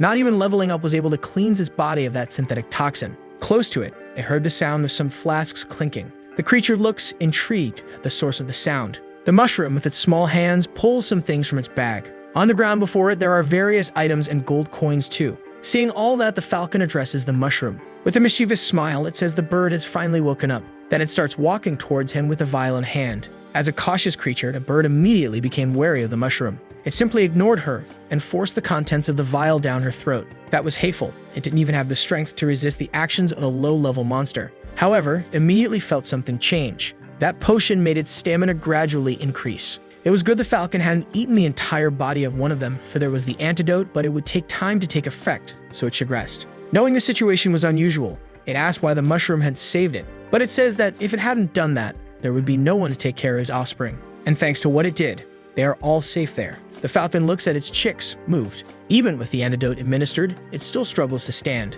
Looking at it, the mushroom said it had no ill intentions and only wanted to go to the mushroom kingdom, as it was just passing through. But the falcon is staring intently at its chicks. It says the path is full of dangers, and even if they manage to get there, as a mushroom, it will be fine, but it cannot stay the same for the piglet. Meanwhile, she dreams of delicious foods. However, the mushroom didn't understand what the falcon had said. It continues, saying the Mushroom King is a famous creature. Not only humans, but any creature that approaches its kingdom is attacked without question. That's why it was outraged when the mushroom asked to be taken there, as it already knew it was dangerous. While it was reflecting, the falcon approached the mushroom. This made it terribly frightened, and it asked what the falcon wanted with it. Frightened, it immediately steps back. The falcon, however, says it's a very strange monster. Not understanding that, it thought the strange one, there was really that bird. A common mushroom, like it should be a mindless existence, but that is not the case. A low-level and intelligent monster is rare. It would be the perfect supplement for its chicks. That left the small mushroom even more scared. But the falcon lets out a loud laugh. It said it was just kidding, but the mushroom almost released its spores involuntarily. It's not like humans, who destroy everything just to satisfy their selfish desires. The mushroom knows they once lived peacefully in the past and wants to know why they don't return to those days. Humans only need the eggshells, but they break them before they hatch. That's how it lost all its previous broods. Even in other worlds, humans remain despicable. Just remembering this fills the falcon with rage. It made it scream again, and a flaming aura enveloped its entire body. Even so, his brood sleeps peacefully. It looks at them, worried. This time, his brood only survived because of the mushroom, and for that, it thanks it. Frightened by that reaction, it said it's no problem at all. That way, it would take it to the Mushroom Kingdom the next day, so it asked it to rest well. Alright was already thinking about resting, but it finally realizes what the falcon had said. All happy, it wants to know if the falcon will really take them to the Mushroom Kingdom. It indeed will, but it's better to shut up before it changes its mind. Excited, it asked the bird to sleep because there are still some things to do before it can rest. Suspicious, the bird looks at it, wanting to know what that small creature is plotting. There are many ingredients there, and it should taste some before leaving. In its hands is some gel from the slimes it captured. It adds it to the potion it's making. Next to the dish, it placed a stone. Calmly, it climbed it with its small legs. To prepare, it started swinging its large bag. Touching its rear to the liquid, it used the decomposition skill. That way, it began to absorb everything there. It required a lot of effort, even though it was simple. Then it started to vomit a liquid into a vial. It was so disgusting the bird couldn't wash without having a reaction. From its mouth, a bit of vomit dripped, and its rear is wet from that potion. It calmly approached the bird, saying they would need a lot from it and that this is a stamina potion. Just imagining drinking that makes the bird burn with disgust. Now it has some items, a teleportation scroll, almost 500 coins, and several potions. At dawn the next day, the falcon is already in the air. He flies smoothly, and in his claws are the mushroom and the piglet. The mushroom asks his friend not to be afraid and to listen to everything he says as soon as they arrive. She agrees with a friendly grunt. The falcon says they are close and should prepare to land. He begins his descent toward the ground. The mushroom is terrified, while the piglet enjoys the sensation. Thus, they get closer and closer to the ground. The mushroom could barely handle the excitement of descending. His friend, on the other hand, is fascinated by the landscape. Recovering himself, he finally sees the Mushroom Kingdom. The place is large and surrounded by protective walls. The kingdom stretches over a vast circular area. As it gets closer, the falcon notices they are being attacked. To evade it, he asks his passengers to hold on tight. They momentarily hug at this command. Soon, the falcon begins to descend even faster. A jet that appears to be made of mud almost hits them, but the bird fills its mouth prepared to defend itself. It unleashes a powerful burst of magical fire. The impact prevents them from being hit. The little mushroom wants to know what's attacking them. The falcon's response is categorical. They are his kind. Hovering in the air, the smoke from the impact dissipates. Below them, it is possible to see creatures on the walls.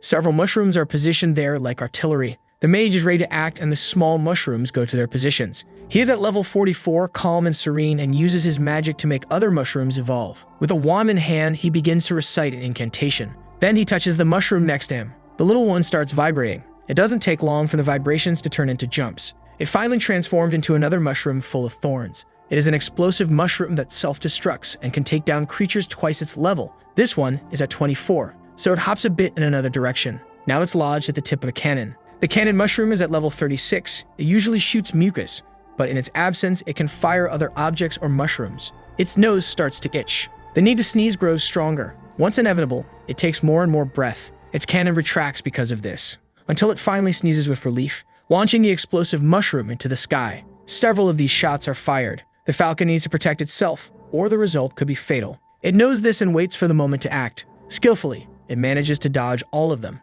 Up high, the mushrooms that missed stop flying. They immediately explode, releasing spores into the air toward the falcon. That sudden spore explosion forces the falcon to take urgent evasive measures. To trigger self-destruction, the mushroom needs to pull a lever on its body. Once done, it starts glowing as if engulfed by a great heat. These are the creatures he needs to dodge, and there's one dangerously close. The situation forces the falcon to use a magical ability once again, creating a wall of fire. This way, he manages to prevent all the spores from hitting him. His magic lasts long enough not only to protect him, but its formation serves as a distraction for him to continue fleeing. They had already passed through the outer layer, and he will leave them in the inner layer. After that, they are on their own. However, they didn't hear anything because they are completely stunned by the falcon's evasive maneuvers. Quickly, he is already approaching the destination point. That's when he realizes something is wrong. The closer he gets to the city, the more he senses the imminent danger. This makes him halt his progression. Stammering, the mushroom wants to know if they have reached their destination. Unfortunately, he can only take them this far. If he goes any further,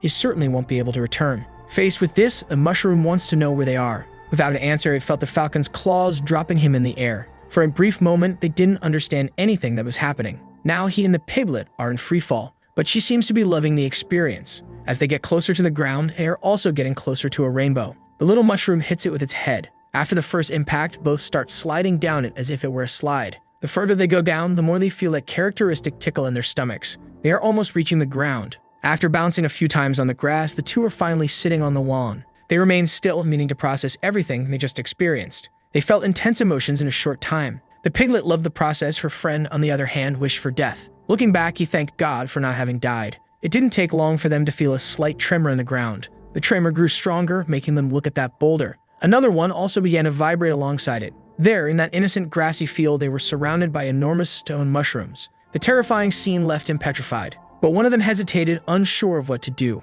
and the piglet looked at them innocently. It took a moment for one of them to realize she wasn't a mushroom. But as soon as it noticed, it started shouting angrily. That served as an alert, and now they all knew there was an intruder there. The little mushroom knew they were reacting that way because of the piglet. Brave, she stands firmly on the ground, unafraid. In response, the mushroom gave her a knock on the head as she shouldn't react to that provocation. The best they could do now was run with everything they had. Immediately, the boulders jump into the air. They begin to chase the intruder. They aren't that fast, but unfortunately, they are quite numerous. On the path they were following, more boulders appeared. Not wanting to run into them, they turn around to change direction. And once again, they changed course because there were more hostile mushrooms. Unfortunately, they were now completely surrounded. There was no other option but to take a risk. The little mushroom uses its spore explosion, creating a large cloud of them. The closest boulders can't figure out where they are. One of them looks at the mist, puzzled. The others are the same, as they don't know what happened to the intruders. Within the mist, the mushroom takes some slime jelly and spreads it on the piglet's back. On top of her, he placed part of a mushroom, and he gathered a few more from the ground. While the mist persisted, he worked hard to camouflage her. Around them, the boulders remained, waiting to see where they were. With a confident smile, he told them there was a misunderstanding. As they started to see him partially, they grew angry again. The little mushroom asked for calm and said they were a big family. Seeing this, those who were previously hostile now seemed intrigued. The mushroom introduced them to a new species, the piglet mushroom, which appeared visibly uncomfortable with everything on her body. The scene was too complex for their understanding. One of the mushrooms unfortunately detached from her, and it broke upon hitting the ground. But they still didn't know what that creature was. The little mushroom said she was shedding, which was normal for that species. They began walking calmly while the others were unsure how to react or perhaps were admiring this new being. Once they gained some distance, they started running. Their luck in getting away unscathed was due to the immense stupidity that filled the boulder's understanding. Even so, he felt proud of the disguise because an ordinary mushroom wouldn't have noticed anything. The figure that was there said he was an interesting guy. This made them alert, and the mushroom asked who was there. The samurai thought that it was a monster controlled by a human. He observed them from above, curious about what he saw. From the evaluation, he knew it was Shaitakenobi or samurai, but couldn't gather any additional information. Not even being able to see its level, he knew he couldn't deceive this creature with cheap tricks. Realizing the assessment, he said that only humans have that ability and that he wasn't wrong about him. Trying to avoid conflict, he said they were all mushrooms here and that there was no need for anything aggressive. The samurai had thrown his hat toward him. The object was almost reaching them. Unable to react against such a powerful being, he just closed his eyes. That samurai had already passed by them without them noticing. Then they heard the sound of his sword returning to its sheath. With his other hand, he caught his hat. There is nothing more to be said. With him protecting that territory, there is no chance for intruders to pass. He is Cage, one of the 4 great generals. But the little mushroom says there was a misunderstanding. However, he notices he has lost a large amount of health. An imperceptible strike had split him into 2 halves. The piglet watches her friend split, unresponsive. His pieces fall before her, lifeless. She can no longer hold back her emotions. The disguise she was wearing fell to the ground. All that remains in the little piglet now is rage. Furious, she begins grunting uncontrollably. Her fury drives her to charge at the samurai. Fearless, she launches her attack, ready to end everything. Without losing his calm and focus, the samurai says all intruders deserve to die. The blow with the sword's hilt was so fast that she only realized it had happened. With devastating results, she can no longer react. The piglet is on the ground, unaware of her surroundings. Meanwhile, the samurai's blade is raised, ready to take her life. He places both hands on his sword, preparing to execute. Focused, he is ready to end the creature's suffering. However, by a twist of fate, he hears a trumpet being blown. The sound echoes throughout the area, catching his attention. This is not an ordinary call, and the samurai needs to hurry. He immediately forgets what he was about to do and returns to the city's center. The ground begins to shake intensely. Even the boulders respond to the trumpet's call. They do their best to move quickly. On the grassy field, only the unconscious piglet and the 2 halves of the mushroom remain. His small body still lies motionless. However, soon the space between them begins to fill. This way, his small body rejoins. He had come back to life without understanding how. Even so, he is sure that he had died and that he no longer had any resurrection coins.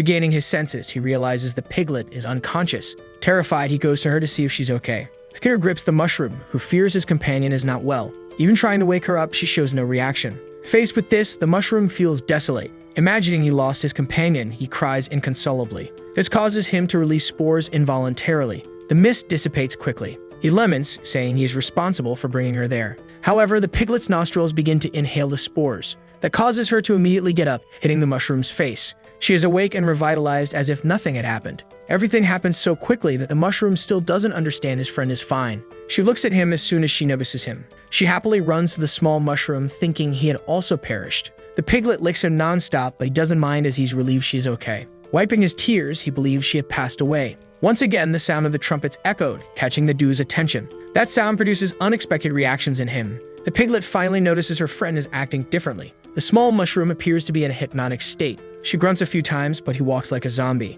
With her mouth, she tries to drag him to another place. Exerting force, her bite becomes stronger. Being pulled and bitten snaps the mushroom out of it. He doesn't know what just happened, only that his head hurts a lot. The piglet looks at him once more, hoping he's back to normal. But the sound of the trumpet echoed once again throughout the place, making the small mushroom fall back into his hypnotic state. This time, he starts running toward the sound. The piglet is surprised by her friend's speed. She runs after him so that he doesn't reach the city. There is a waterfall descending through that area. The water cascades down from a high point, following its course through the landscape. Various mushrooms are advancing as if heading into battle. On the other side, there are many people gathered to fight them. The explorers clash with the mushrooms violently. A man with a repugnant bald head defends against the attack of a small mushroom. He is a level 33 D-class warrior and eliminated the creature with a single strike. Another level 29 swordsman trusts his rear to this warrior. His perception keeps him alert to his surroundings. Skillfully, he manages to slice up some mushrooms. Since there are many, a small one approaches him with a spear. But the creature's attack is thwarted as it is struck by an arrow. Its small, fumble body falls lifeless to the ground. The one who saved him was a level 21 archer, alerting him to the constant danger but promising to protect his flanks. He said now was not the time for distraction, and that the real battle had yet to begin. Several level 19 mushrooms join the battle. They should protect themselves immediately, as they are using a swarm technique. A pair of hands begins to cast a spell. Immediately, all the small mushrooms turn into large ice blocks. Frozen, they become easy targets, and one is pierced by an arrow. Another is sliced by a sharp sword, and some others are crushed by the spikes of a shield. But one who came to assist is a rank C mage. This is Taha, a level 38 ice mage. They're under orders from the vice leader. Massive metal forms begin to move. These are mecha mushrooms at level 41. Unable to dodge the attack, the mage conjures an ice barrier. However, the mushroom's drill is strong enough to break through it. Faced with the unexpected, his eyes are filled with despair. The others scream in panic as there is nothing they can do. A loud explosion occurs and the ground is torn up, sending debris flying. Now the small mage writhes in agony as a significant portion of his torso is gone. More of those deadly mushrooms soon appear. In the midst of the crowd, someone shouts for Taha. This person wields a large staff with a red stone at its tip. Immediately, the instrument begins to glow intensely. The man prepares to launch his flaming spear at the mushrooms. It flies swiftly toward the first target. The impact is completely destructive. This is Waga, the leader of these people, a level 49 fire mage, and he tells Taha to hold on because he will take him to the city. The archer knows that if he leaves the battle, he will face punishment from his guild. Meanwhile, Taha writhes in pain, saying he doesn't want to be logged out of the life server yet because he's still too young. Waga doesn't care about the punishment. His principles are non-negotiable, and it seems the guild treats them as disposable material, as they haven't done anything in the battle so far. As they talk, they hear a characteristic sound coming from the air. Another one of those mushrooms prepares to attack. This time, the warrior manages to parry the attack with his shield. It's not the time for conversation or argument. They are on the battlefield, and every second there is dangerous. With effort, he manages to repel the creature away. The mushroom falls to the ground but doesn't take any damage. This allows the swordsman to take advantage of the opportunity. He stomps the ground forcefully to launch himself into the air. As he lands, he delivers a precise stab to the mushroom. Once inside it, the sword begins to vibrate. Soon, there is no more life or hostility left in that creature. Waga suggests everyone leave with him as they are only serving as cannon fodder for the stronger ones. But the swordsman disagrees with him, saying that's how the guild selects the strongest, and abandoning the battle now is something only fools would do. Now there are many injured people there and many destroyed mushrooms. It's time for them to show their strength, and there's no better way than to accomplish the mission of subjugating the Mushroom Kingdom. The warrior agrees, saying he is old and still in rank T, but he will do his best to help. In front of the swordsman, the others advance into battle. That swordsman hopes to one day be recognized as the Sword Saint. Waga heard everything but said nothing more. Even as the team leader, the bald man recognizes that it is this ambitious young man who has kept everyone united.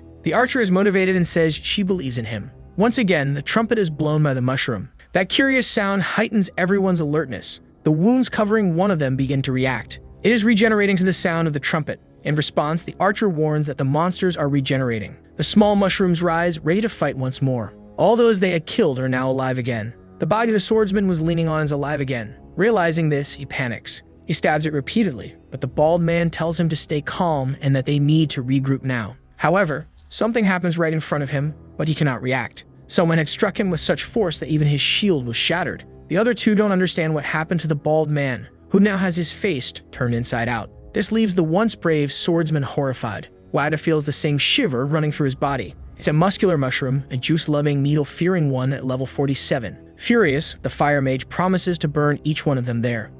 A great fiery aura envelops him as he rises from the ground. Once his attack is ready, he directs the large fireball at his enemy. The flames advance swiftly, and the juice-loving mushroom realizes that if it doesn't act, it will be roasted. What he hadn't noticed was that someone nearby was wielding a wand. A mushroom mage was using its magic. Next to the buff mushroom, a tiny one began to glow. With the magic, it had evolved instantly. Its cap was large enough to shield against the fireball's attack. That was the fire mage's most powerful attack, and it was blocked effortlessly. Meanwhile, another mushroom let out a big sneeze, and from his barrel, a projectile was fired. The fire mage was hit by this attack. To the despair of his companions, he falls to the ground, unresponsive. The sneezing mushroom uses its many legs to reposition itself. This time, it's preparing to launch an explosive mushroom. Several of them are preparing to do the same. A massive artillery barrage is about to be launched toward the humans. Faced with the imminent danger, an order is given on the battlefield for them to spread out and protect themselves from the spores. The shots are finally fired in their direction. Destruction and carnage fill the prairie, and from above,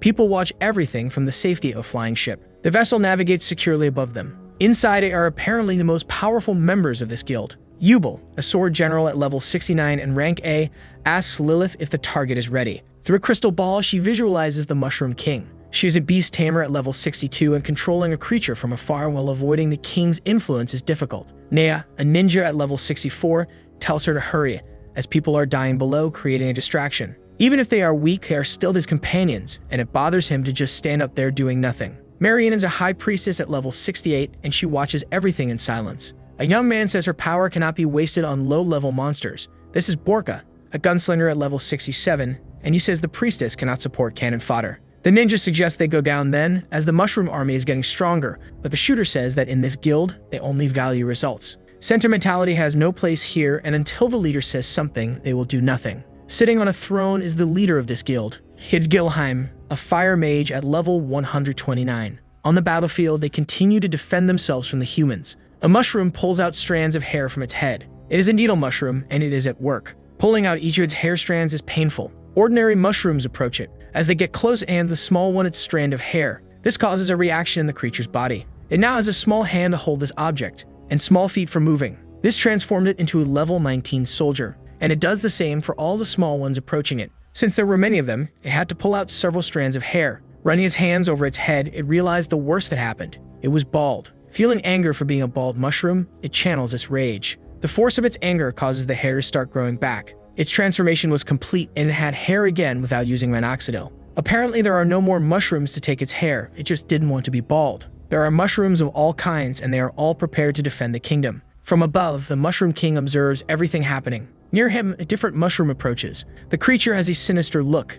It's an assassin at level 27. Close to the king, it uses its charge attack. This sudden movement makes the king look at it. With this attack, it managed to destroy something. This action was seen through the crystal ball. The tamer managed to destroy the Mushroom King's secret treasure. Knowing this, the leader declared that they could now descend to the battlefield to fight. In unison, they obey the leader's command. The mysterious object now lies shattered on the ground. This enraged the Mushroom King. In response, the assassin smiles maliciously. It leaps wildly around the area, taking down more creatures, until it is subdued and brought before the king. It seems they are accusing it of something. Before it could do anything, the creatures are struck by a barrage of shots. The assassin's body falls to the ground, lifeless. Through the now perforated body, it's clear who was responsible for the shots. This is Bo, one of the Mushroom Generals who does not tolerate rebellions and uprisings. In response, the Mushroom King remains silent. Behind him is a camouflaged creature. This chameleon has a small blade on its tongue. Stealthily, it attacks the king from behind. But its attack is blocked by a barrage of slashes.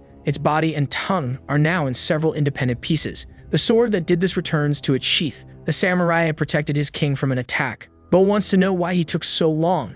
She thought he had died. He says he also encountered a mushroom controlled by humans and is surprised that the invaders have gotten so deep into their territory. With his hands, the king picks up the body of the traitorous mushroom. Knowing that one of his own was used in this manner fills him with rage. The body's fluids begin to flow. The body starts to liquefy as the king absorbs it, until there is no body left to absorb. The king's cape flutters in the air, trembling. This was the last straw, and he orders his army to advance with full force against the enemies. The piglet bites her friend, trying to make him stop, but he keeps walking, completely out of control of his actions. When the trumpet was broken, something happened to him. The small mushroom now has control over his body. He doesn't even know what happened, as he had no control over his body. Before them, the battle between the humans and mushrooms rages fiercely. Curious about what's happening, he moves closer. Several small creatures are emerging from a larger mushroom. They keep fighting, and their numbers seem endless. The human army is weakening. Watching, he realizes the battle is enormous and that there is a wide variety of mushrooms. From a distance, he hopes the creatures will be able to subdue the humans. As the battle progresses, more and more humans are defeated. Even though they are small, they can be cruel. The juice-using creature channels its trembo rage against the humans. There are so many monsters that survival is a challenge. Paralyzed, the swordsman says he doesn't want to die. But his mind is collapsing, shattered like his sword. He no longer wants to be brave. He just wants to stay alive. Before him, the strongest of the guild finally descend. They have finally joined the battle. He looks at them, still in disbelief. After so much suffering, the experts have finally entered the conflict. The blonde asks the high priestess to withdraw the army from there, so there's no risk of friendly fire. The tamer prepares for battle. The shooter says nothing, just whistles calmly. The ninja says that everyone has done enough, and now it's up to them to resolve the situation. Full of splendor, the high priestess prepares her spell. Holding her staff, it glows vigorously. The light begins to spread across the battlefield. It's a mass teleportation spell. The swordsman who had given up is caught by the magic. A bubble forms around him, making him levitate. To the mushroom's surprise, all the humans are now in floating bubbles. Injured or not, they are all being taken out. The bubbles ascend into the sky, climbing higher and higher. The mushrooms are now uncertain about what is happening. The eyes of the high priestess glow intensely. A magic circle is conjured and the rescue people disappear. This takes a lot out of her capabilities. But now there is not a single person left who fought the creatures. The magical glow begins to fade slowly. Before the puzzled creatures, only that small group of humans remains. The blonde doesn't want to waste time and tells them to finish these enemies quickly. A single swing of his massive sword shakes the air. To brace himself, his foot destroys the ground beneath him. His grip is precise and powerfully firm. He roars, announcing he will unleash a powerful attack. A devastating blow is executed in the hero's blade. The cutting wave advances relentlessly, slicing everything in its path. A line of devastation is carved into the battlefield. Without hesitation, the ninja leaps from his position. Once airborne in position, he uses his techniques. Clasping his hands, he uses a move popularized by a boy in an orange jacket. The number of ninjas in the air begins to multiply, until there are many of them. He wields a whirlpool shuriken that grants 25 attack points. Throwing it toward the creatures, he creates a storm of cutting steel. As if that weren't enough, the shurikens multiply. Countless of them begin to fall from the sky. The remaining monsters are severely struck by this attack. A mage reacts, refusing to stand idly by. A large mushroom appears among its ranks. Its cap is enormous, shielding its allies like an umbrella. Its structure is also strong enough not to be pierced, but capable of deflecting the attack. The mages gather and begin casting more spells. However, one of their faces suddenly explodes. It doesn't take long for the others to meet the same fate. This puts the other mushrooms on high alert. The barrel of a gun smokes. The shooter had been the one responsible. Before him is a sneezing mushroom that saw everything but could do nothing. It is now furious over what happened. So it and its companions launch an artillery barrage. The explosive mushrooms rush toward him at high speed. But he isn't worried, claiming they are too slow. Calmly, he loads another cartridge into his shotgun. He tosses it into the air like a coin. It lands perfectly positioned in the gun. Now it's cocked and ready. Once loaded, he aims his rifle at the creatures. That single shot releases several small projectiles. Like a hailstorm of incandescent pellets, he stops the explosive mushrooms. Furthermore, his bullets aren't halted by them.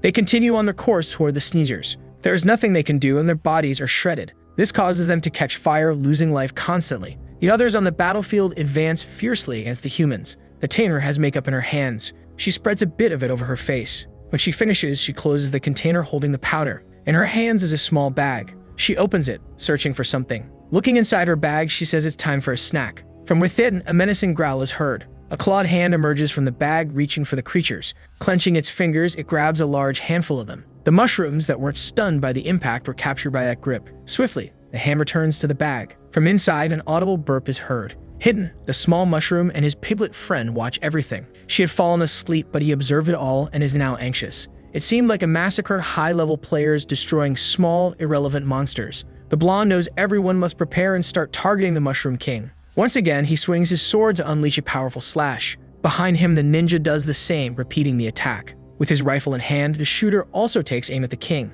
Those three powerful attacks are launched. The synchronized strike merges them together. Now they form a single powerful blast. It advances dangerously toward the Mushroom King. Even at the brink of impact, he does not move. As time passes, the attack gets closer to him. However, the ground before him begins to crack. The earth rises up in front of the attack. A solid mass has emerged there. This structure serves as a wall blocking the attack. The humans simply watch as if expecting it wouldn't be easy. A pair of blue glowing eyes becomes visible, and a confident smile. A powerful diamond mushroom had risen. The attack took only 1 point of life from it. The creature is at level 92 with almost 10,000 defense. The Mushroom King is utterly enraged. Cage prepares for battle. Garrett is a mage and also one of the 4 generals. Bo was also ready to defend the kingdom. The most powerful warriors among the mushrooms had finally entered the battlefield. It was an unexpected surprise for them. The humans continue advancing through the terrain. It's the first time the ninja has seen a diamond mushroom, and the shooter had seen one before, but not as large as this. Its eyes must be worth a fortune.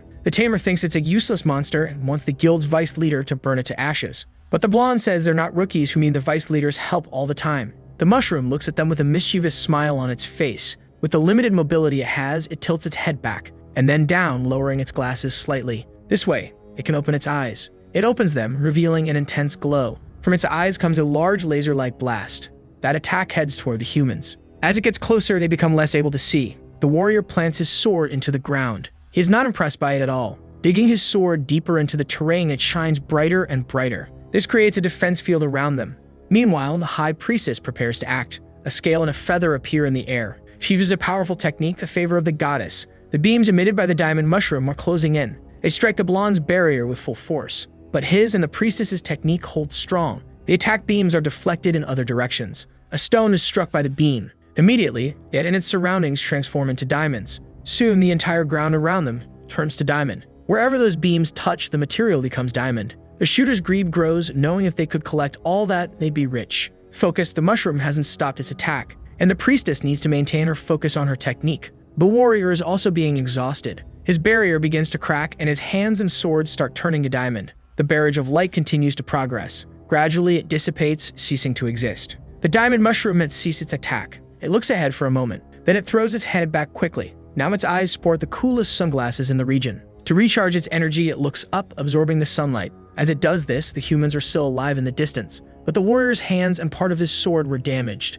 He's panting, thinking that if it weren't for the priestess's help, they all would have died. The tamer approaches him, concerned about his hands. He acknowledges her concern, having tried using potions, but none of them worked. Then the priestess stands beside him. Kneeling, she places her hands over the warrior's hands. Wings emerge from her back. They grow larger, scattering feathers around. She focuses intently on what she is doing. Her lips approach the crystallized part. She then kisses the crystal softly. This fills the warrior with hope. Slowly, both his hands and the sword return to their normal state. Watching this, the ninja is impressed by the capabilities of an S-level priestess. Finally healed, the warrior stands up. He feels even stronger than before, and the ninja remarks that in a team meant for defeating bosses, damage isn't the most important factor. The shooter warns them to get ready because the fight isn't over yet. As they talk, a shot approaches them. The bullet is dangerously close now. Reacting quickly, the warrior destroys it, stating that their enemies are already there. Everyone forms up, but they can't see any creatures. However, the shooter's keen hearing picks up something. He immediately fires in the direction of the sound. His bullets precisely collide with the incoming bullets.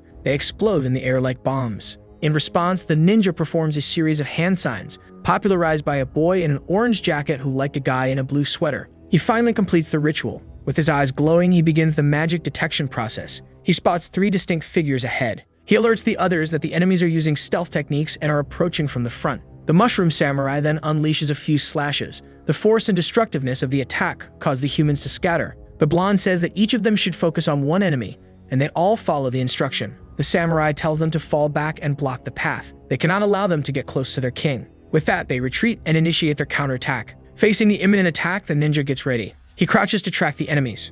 Prepared, he looks around intently. The samurai tells him to stop doing that because he's right there. The ninja immediately turns to face the creature. At the speed the samurai moves his sword, the ninja launches his dagger. As they exchange blows, the samurai wants to know why humans take pleasure in invading territories that aren't theirs. They aren't the first. They've been attacked by 5 different groups. The ninja has to step back a bit to protect himself. The strength of the samurai's attack also pushes him away. He grips his blades, standing firm. Looking at the ninja, he says that despite the invasions, the survival rate of the aggressors is 0%. At a distance, the ninja notices small cuts on his body. Taking a defensive stance, he assesses the extent of the damage. However, a green glow appears on his wounds. The priestess is healing the ninja. He looks at her and thanks her for the help. He says they are stronger than he expected, but with his team working together, their defeat is only a matter of time. What he doesn't notice is that the samurai has moved and is about to slice the priestess into pieces. To prevent this, the ninja throws several daggers in his direction. The samurai must choose whether to attack and die or defend himself.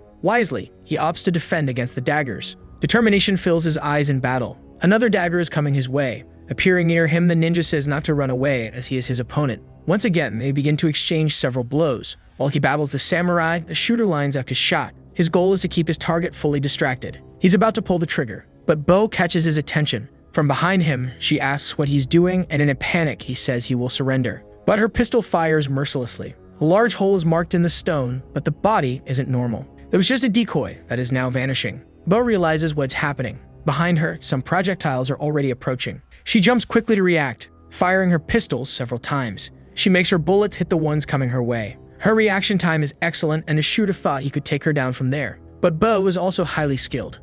With one of her weapons, Bo shoots the ground.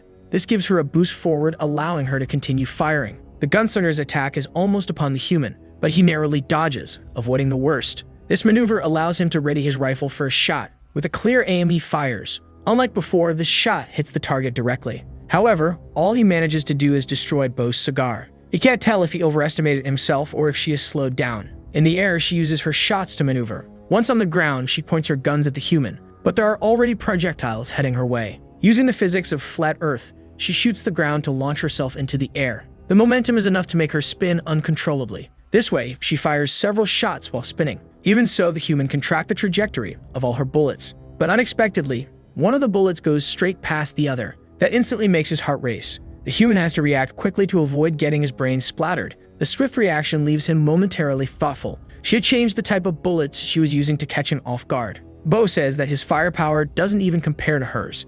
Still in the air, she unleashes a massive barrage of shots. The piercing bullets head straight for the human. At that moment, he's lost in thought about firepower. Using magic, the tip of his rifle begins to change. His weapon is transforming. Now he has a rotary cannon similar to a machine gun, and he's eager to make her experience that firepower. Aiming at her, the bullets fly like a swarm of wasps. The sword warrior says he'll need to bother the priestess once again. He begins to strengthen himself before her, but the stone on her staff starts glowing vigorously. Various blessings are being bestowed upon him. As the priestess works, a mushroom mage is approaching her. Hidden, it's preparing its deadly magic. But the unexpected happens. A hairy hand reaches out toward it. Sensing the danger, the mage realizes he must act. He dodges the attack by a hair's breadth without revealing his position. The beast tamer sniffs the air. She says she caught his scent, and there's no way to hide. Knowing someone is there, she points to where he is. Surprised by her ability, the mage reveals himself. He says her trump card is the monster she keeps in her bag. Stepping down a bit more, he strikes the ground with his staff. A red tip begins to emerge from the soil.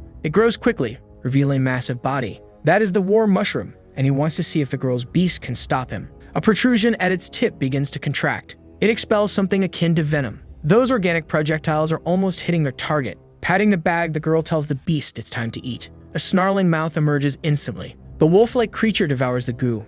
Afterward, it retreats back into the safety of the bag. The mage says she shouldn't feed her pet just anything, as what it ate was venom. This leaves her a bit puzzled. Inside the bag, the beast writhes. From its opening, a burp-like sound emerges. The mage wants to know what she'll do now without her creature's assistance. While he speaks, the wolf's hand lunges forward to strike. He has no idea how he's still alive. He summons a protective shield to avoid contact. Even so, the impact is strong. The beast continues to punch and the shield is already cracking. Beneath it, the mage trembles from the vibrations of the blows. Avoiding the worst, he detaches himself from the shield he had summoned. Even that powerful technique couldn't withstand the beast's brute strength. Before his eyes, the shield is almost entirely destroyed. Now the wolf's hand has pierced through it. Finally, it manages to strike the mage for the first time. The girl brags that her beast is accustomed to poisons made by the guild leader, and that this was nothing. Meanwhile, the warrior's power surges. His armor can no longer hold up. He struggles to control all that strength, but his muscles, blessed with the power of juice, grows so much from the magical boost that the armor has to give up. His sword shines with a golden aura. In front of him is the mage who was punched by the beast, and behind the mage, the diamond mushroom. Confident, he wants to seize the opportunity to cut down both with a single strike. Positioning his sword, he began his attack. He spun around his own axis several times. Then he threw his sword forward like a spear. The massive blade soared through the air, unstoppable. Its speed was so great that the ground beneath it split apart. It was only moments before the mage and the diamond mushroom would find out if God exists. Death was imminent for them. Unexpectedly, something happened before the impact. The sword was struck and ended up embedding itself in the ground. The mage felt useless, as the one who was supposed to protect him had left his throne to defend him. The Mushroom King had finally entered the battlefield. His expression was one of complete rage. Unimpressed, the warrior smiled at this. Stretching out his hand, he commanded the sword to return. The blade began to vibrate subtly, until it ripped from the ground with considerable force. In no time, it was back in his hand. To him, the king must be very strong indeed, as he had deflected the sword effortlessly. Provoking him, he said that the king was nothing more than a big fat mushroom. In another part of the battlefield, blades clashed fiercely. The battle between the samurai and the ninja progressed. After some time, the ninja realized something. They had already fought 93 rounds and he had lost every one of them. Every time he was injured, a priestess healed him. It was great that she could do this, so he thought he could fight until the samurai tired. The mushroom advanced toward him with ferocity. The ninja thought he was going to attack the priestess and repeated that he was his opponent. Quickly, the samurai delivered an attack with his dual blades. The samurai acknowledged that he knew this and that his target was always the ninja. The strike was so fast that he couldn't even react, but the blow didn't fully penetrate his armor. He had been saved by the priestess, who made his skin as hard as stone. With the assistance of his companions, he didn't want to lose, but the wound on his chest grew larger, until it became too big, causing blood to gush from it. Even the priestess was hurt due to the strain. She needed to retreat a bit further. Her white robes were now stained with blood. On the ground lay the body of the ninja, subdued. Putting his hat back on, the samurai reminded him that he had already mentioned the survival rate of the invaders, which was an incredible 0%. In the other battle, the shooter's machine gun kept roaring. Grinning like a maniac, he asked if that was enough firepower for her. The bullet casings piled up on the ground. The situation made Bo rethink her approach. She holstered her pistol. With one of her hands, she tore a small piece of her cape. She squeezed the piece tightly, until it formed a small ball. Loading her weapon with it, she aimed and fired a single shot. That small projectile expanded into a net. Its strength was great enough to catch all the bullets. The shooter scoffed, saying it was useless, and that she'd make his life easier if she decided to die already.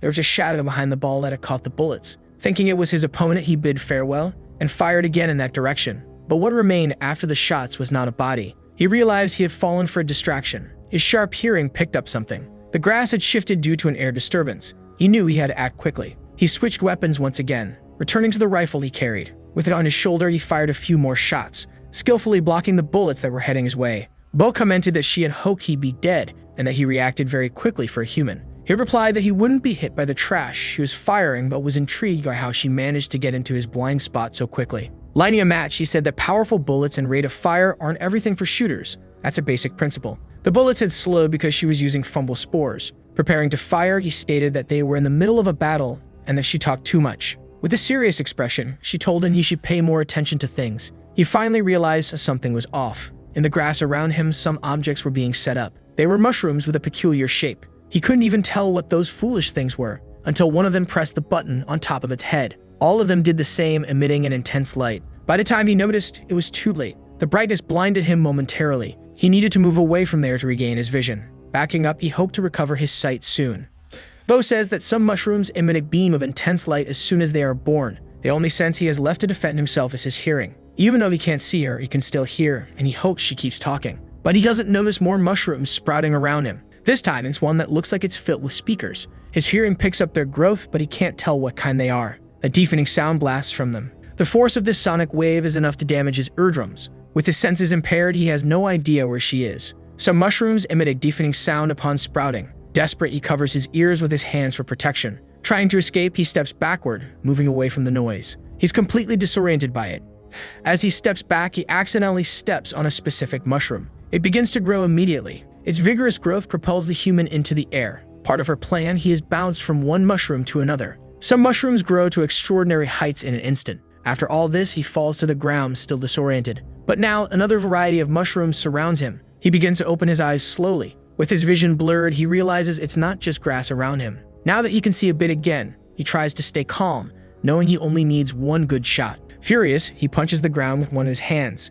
This causes the mushrooms around him to react. All he feels is rage at being overpowered by mere mushrooms. The ones in front of him begin making noises. They start to swell dangerously. From the tops of their heads, they release a dark orange cloud. The cloud is released by the others as well. They are explosive clouds, potentially deadly. The shockwave repels him, sending him crashing through several of them. These mushrooms sense the intentions of living beings. If they are friendly, they release healing spores, but if hostile, they explode. As he harbors hostile intentions, he triggers multiple explosions. He rolls through the grass until he is near Bo. Even so, she can't understand how pathetic humans think they can invade their kingdom. Lying on the ground, he sees her approach as an opportunity. He quickly gets up with his rifle, claiming that their hope comes from the monsters being dumb. But he can't pull the trigger. His finger is stuck. Watching the scene, Bo takes a drag from her cigarette. He's enraged, feeling like no matter where he goes, mushrooms know where he'll be. He can't even lift his feet from the grass. Those mushrooms are releasing a thick goo. His entire body is covered in it. As Bo approaches, she steps in the goo. She pulls her foot out,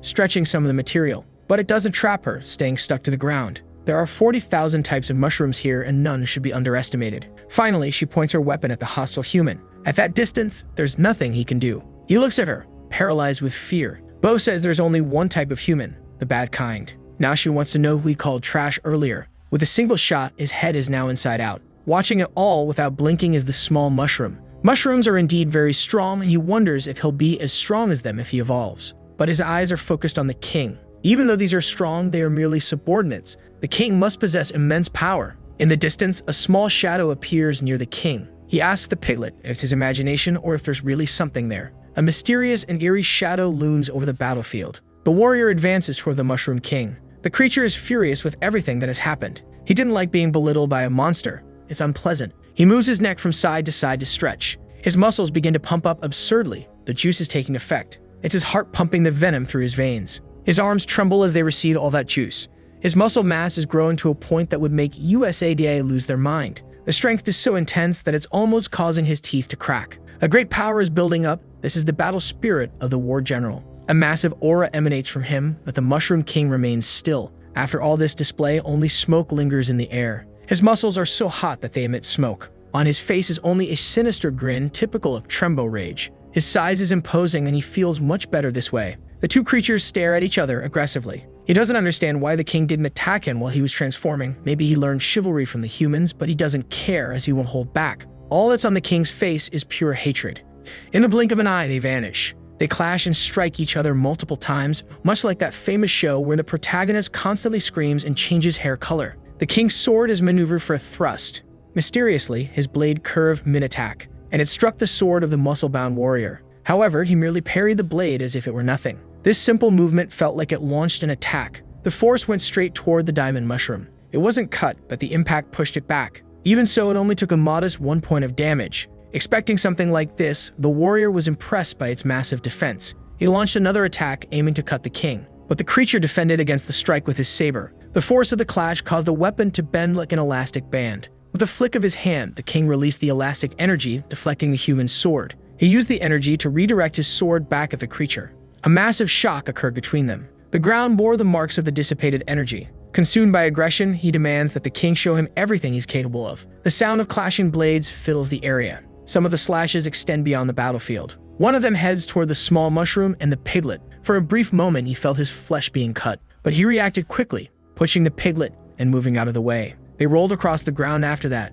Just watching the fight was dangerous enough. He had almost died once again. An intense discomfort immediately surged in his head, but it soon passed, leaving him puzzled. The system screen appeared, indicating an urgent warning. An emergency mission had been triggered. If the Mushroom King only had this to show, the human was definitely unimpressed. Judging by the king's expression, he wasn't either. The attacks continued to collide non-stop. Elsewhere, the mage did his best to defend against the gross creature. He didn't know what kind of beast it was, but he wouldn't let it get close to the king. The shield he created held up bravely against the impact. Now 2 of the creature's arms emerged from the girl's bag. She liked collecting mushrooms because they were cute, but she had no interest in the old one, as she disliked old things. The creature's claws advanced dangerously. The mage did everything he could, creating multiple shields to defend against the onslaught. At the tip of his staff, he began to concentrate something. He launched a ball of poison, which was blocked by the creature. Its skin was immune to magic. The girl remarked once again that those tricks were useless. All his magic was futile, and he hated the feeling of being outmatched. The girl wondered why the shooter and the ninja were taking so long, even with the priestess's help. She no longer wanted to waste time and instructed her creature to emerge.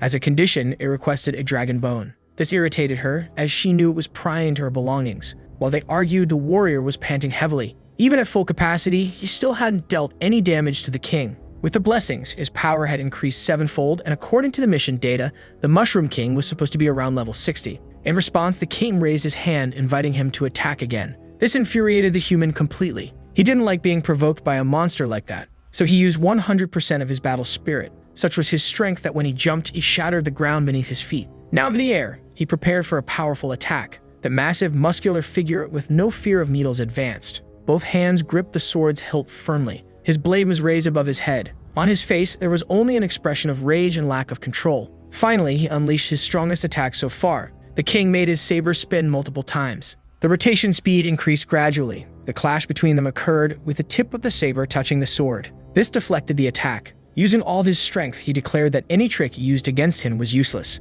But he finally realized something was wrong. The energy accumulated in the spinning saber was released, launching the human far away. He crashed into the diamond mushroom. The impact left him writhing in pain. The mountain of muscles leaned against the diamond wall. He had no idea how it happened. It was impossible that a level 60 monster could do all this. Now the Mushroom King was the one advancing for the attack. The king advances aggressively, and the warrior knows he cannot fall here. He uses his sword to defend himself. A large spray of blood is released. This unexpected scene leaves the small mushroom and the piglet surprised. The same expression appears on the tamer's face. The diamond mushroom has to look over his glasses to see what happened. The human's expression is one of total exhaustion, and the Mushroom King remains unimpressed. The sword was pierced by the saber, and the human lost an arm in the process. He coughs up blood from the wound. Falling to the ground with no strength left, he leans on his sword. Weakened and feeling the side effects of the trembo, his body begins to shrink, until he returns to his natural size. All that remains at the tip of the saber is a bit of blood. The king has defeated his adversary without even getting injured. Frustrated by his defeat, the warrior asks the king to at least end his suffering, but the creature remains still, doing nothing. He doesn't understand this behavior and starts to think that the king was just toying with him from the beginning. With no strength left, he collapses to the ground. The warrior's defeat changes the course of events. The tamer finally agrees to give her creature the dragon bone. Upon hearing this, even the creature is surprised. Grateful for her promise, it thanks its master. Part of its snout begins to emerge from the bag. The mage knows he must contain this at all costs. At the tip of his staff, he begins to concentrate a massive poison ball. It grows larger and larger, and he knows it's useless against that monster. Still, he makes it grow even more, because now this target is the girl. She looks at the attack coming her way. A huge explosion occurs when the ball hits the target. It's the creature's arm that was hit. The mage watches, pondering what he can do. The tamer tells the creature it better resolve this situation because it will get a dragon bone. Not fully out of the bag, it tells its master to stay calm. Gently, it places the girl on the ground. Meanwhile, the mage stands there, observing everything. His expression is pensive, knowing the creature is immune to magic. With his staff, he conjures a protective shield. After that, he begins the standard mushroom attack, a charge. The massive creature slowly turns to face him. A powerful blow lands on the mage. His face is smashed from the sudden impact. Hitting the ground, a large crater forms from the impact. The beast bows before its master, saying that from this point on, it will handle things. In the blink of an eye, it vanishes. The massive figure is already behind the king. It prepares to strike with one of its paws. Facing the imminent danger, the king turns to face it. He maneuvers his saber to defend himself. But the beast's strength is immense, and the king is pushed against the ground. Continuing to exert pressure, it demands that the king apologize. Suddenly, its attack intensifies, driving the king into the ground below. Where the king once stood, there is now a massive crater. The cracks expand even further as the creature keeps pushing. Finally, it removes its paw from the spot and begins to howl as if it had won the battle. Far away, the small mushroom watches, frightened, while the piglet thinks about eating apples and the system screen seems frozen. All that remains is the destruction caused by the fight. A barrage of punches is unleashed by the monstrosity. It relentlessly pummels the ground beneath it.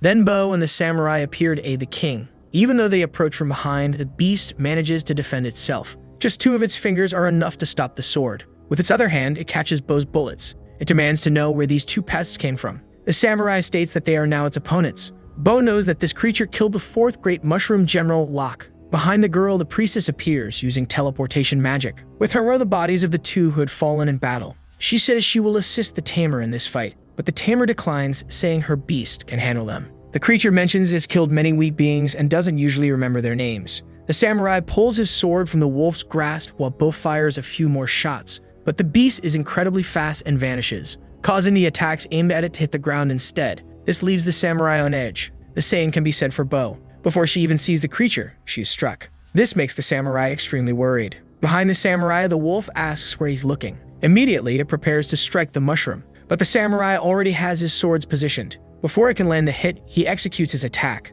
The slash moves through the air toward the wolf. A great impact follows. It's enough to push the creature back. It leaves a small cut on its hand, which surprises it. The three mushroom generals gather for the battle. Behind his samurai, the mage uses one of his spells. It's a magic detection spell extending throughout the area. The analysis spreads quickly, reaching the creature. Once it makes contact, he shares his senses with his companions. Knowledge is transmitted through the magic. Bo receives the information, and so does the samurai. Seeing their coordination, the beast smiles. Within a 50-meter radius, it can sense the beast's movements and relay them to his companions. Smirking at this, the wolf begins to move. Its silhouette starts to fade. Soon, there is nothing left where it once stood. Even with the magic, the three realize that it simply vanished. This is incomprehensible to the mushroom mage. The creature is moving rapidly, outside the ranger's magic. By doing so, it gains even more speed. Suddenly, it executes one of its attacks, hitting its target. Bo and the samurai now stand back to back. He knows he needs help to win. Anxiety fills her expression. They are now surrounded by a powerful creature that moves rapidly. Before them, its claws start closing in. Bo raises her dual pistols to defend herself. Reacting quickly, she fires a series of shots at the wolf. On the other side, the samurai does the same, using his swords. The small mushroom realizes they are at a disadvantage and wonders just how strong this wolf must be. Once again, the system screen appears, alerting him of the emergency mission. But he wants to keep watching the fight, and the screen is blocking his view. An epic mission. He has encountered one of Golem's servants and must make it disappear. The reward includes a resurrection coin, a lottery ticket, and 200,000 experience points. These rewards are definitely excessive. Moreover, it doesn't seem like something he can complete right now. Using his hand, he pushes the system screen away. With a mission like that, he must be imagining things. All he wants is for his vision to be unobstructed because he has a show to watch. The samurai finally understands what's happening. What the wolf did was use its incredible skills to enter and exit the magical field. Bo knows that the wolf isn't even taking them seriously yet. Trembling, she knows that when that happens, it won't be able to keep up. Grinning, the wolf asks if they understand the power gap.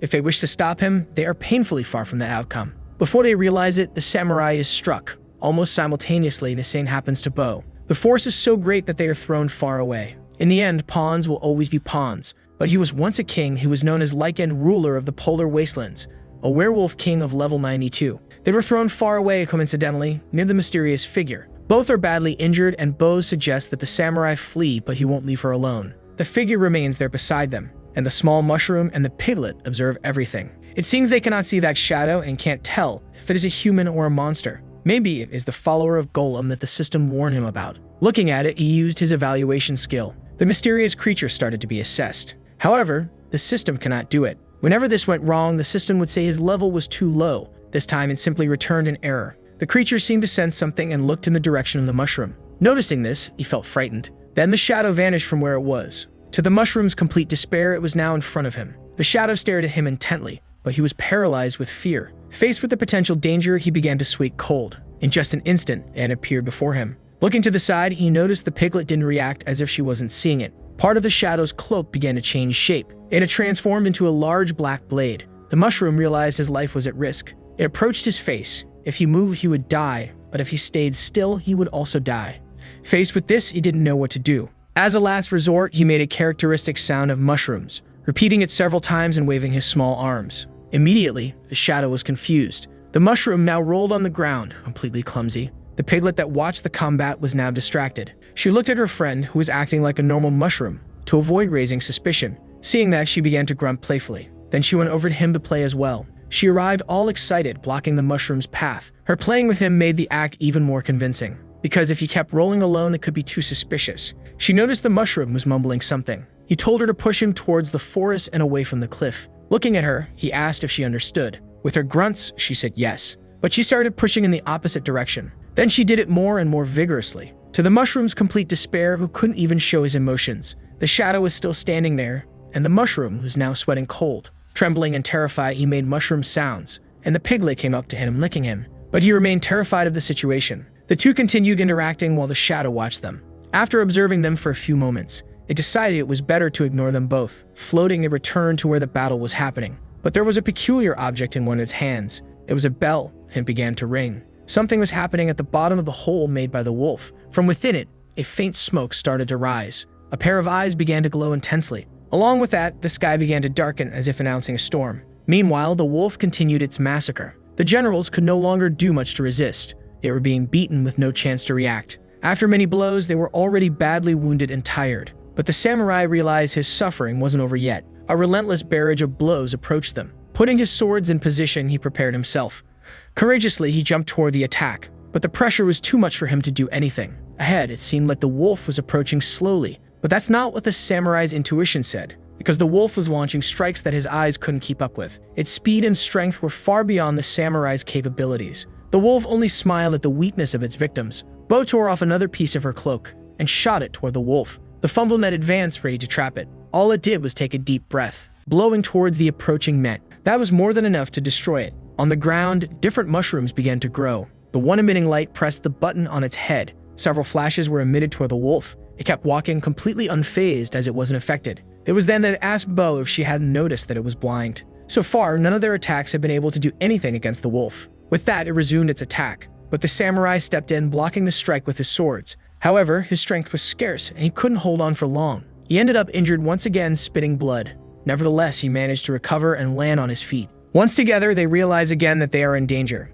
The immense barrage of blows heads their way, but this time they have no strength left, and they simply close their eyes. A thunderous sound is heard by everyone there. It made them open their eyes once again, for they had not been hit. It was the king standing before them now. To protect his subjects, he placed himself in the way, getting injured in the process. His body is covered in huge wounds. The wolf looks at him, slightly surprised to know he is still alive. Faced with this, it will ensure that this time he does not leave alive. The generals behind him say they are still able to fight, but the king remains there, protecting them. The samurai says they are his subordinates and that they also watched him grow. They cannot leave him behind. The king reinforces his order with even more conviction. Hearing him, the samurai asks for forgiveness as this is an order he cannot obey and calls Bo to attack with him. But she shoots her friend in the head. This way, he falls to the ground, unconscious. Now the samurai is completely out of combat. It's not ideal, but she had to do it. The wizard appears there, saying that in the end, it happened. Bo wants to know what he means by that. The wizard asks if she has ever heard of Golem, the Demon King. She does not believe that this event is related to the legends.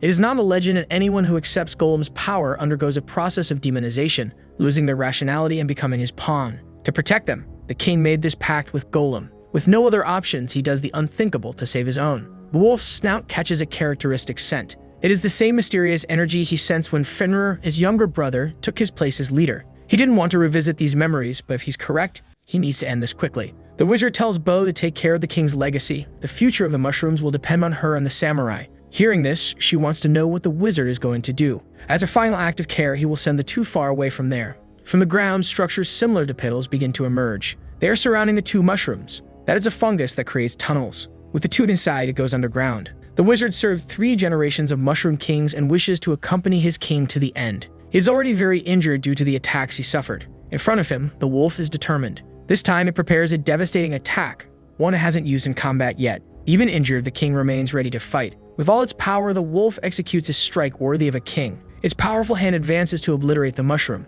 The shockwave spreads across the plain. This makes the wizard worry about the king. It has been a long time since the wolf needed to use this attack. However, its nostrils pick up a peculiar scent. It has no idea how this is possible. That peculiar magic is growing stronger. The king's body undergoes changes. He no longer looks like a mushroom. There are several eyes on his head, and his mouth is full of teeth. Tentacles emerge from his body in all directions. That is the form of the fallen Mushroom King. The demonization was complete. He extends one of his tentacles. It goes directly to where the Mushroom Wizard is. For him, it is an honor to become the king's strength. The tentacles completely envelop him, and they begin to absorb the old wizard's body. All that remained of him was the staff he used. At the top of the king's head is still his crown. His head begins to open, revealing something. The creature starts walking towards the wolf. Wherever he passes, he leaves a trail of corruption. Looking at him, the wolf starts growling. Then it kicked the creature's head with force. Indeed, it is the same feeling he had before, but this creature is very slow. He can simply tear it apart. This time, he strikes the face of the corrupted mushroom.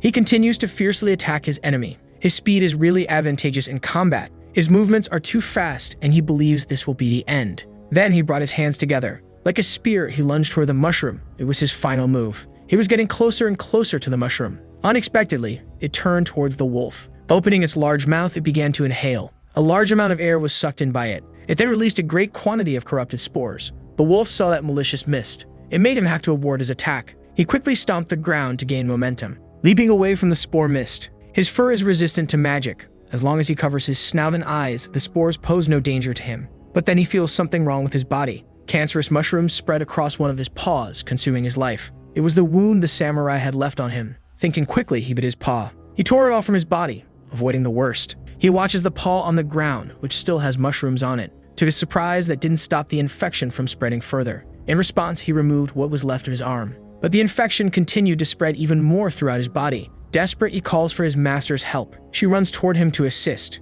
The creature's condition leaves her in despair. They run toward each other, but the wolf is overtaken by mushrooms. Almost out of strength, he begs her to save him. Opening her bag, she asked him to return quickly inside. Immediately, he does so, retreating to a safe place. Inside, she can use her mana to heal him, and she promised to ask the guild leader for help in curing him. Looking in her bag, she notices something happening. Even inside, the wolf doesn't stop thrashing around. He thrashes more and more, and she doesn't know what's happening. Her mana is decreasing uncontrollably, until her bag explodes with mushrooms flying everywhere. The wolf's body is completely taken over by the infection. There is nothing the beast tamer can do. She tries to approach him in tears, but she ends up losing consciousness. Her body falls to the ground. She can no longer fight. The priestess encloses her in a magical bubble, ensuring she is removed from the battlefield. The priestess strives to take everyone away from there. The corrupted mushroom notices what's happening. It then extends its tentacles toward the humans. In the face of the attack, the priestess does her best to defend herself. The sphere containing the beast tamer is almost caught by the Mushroom King.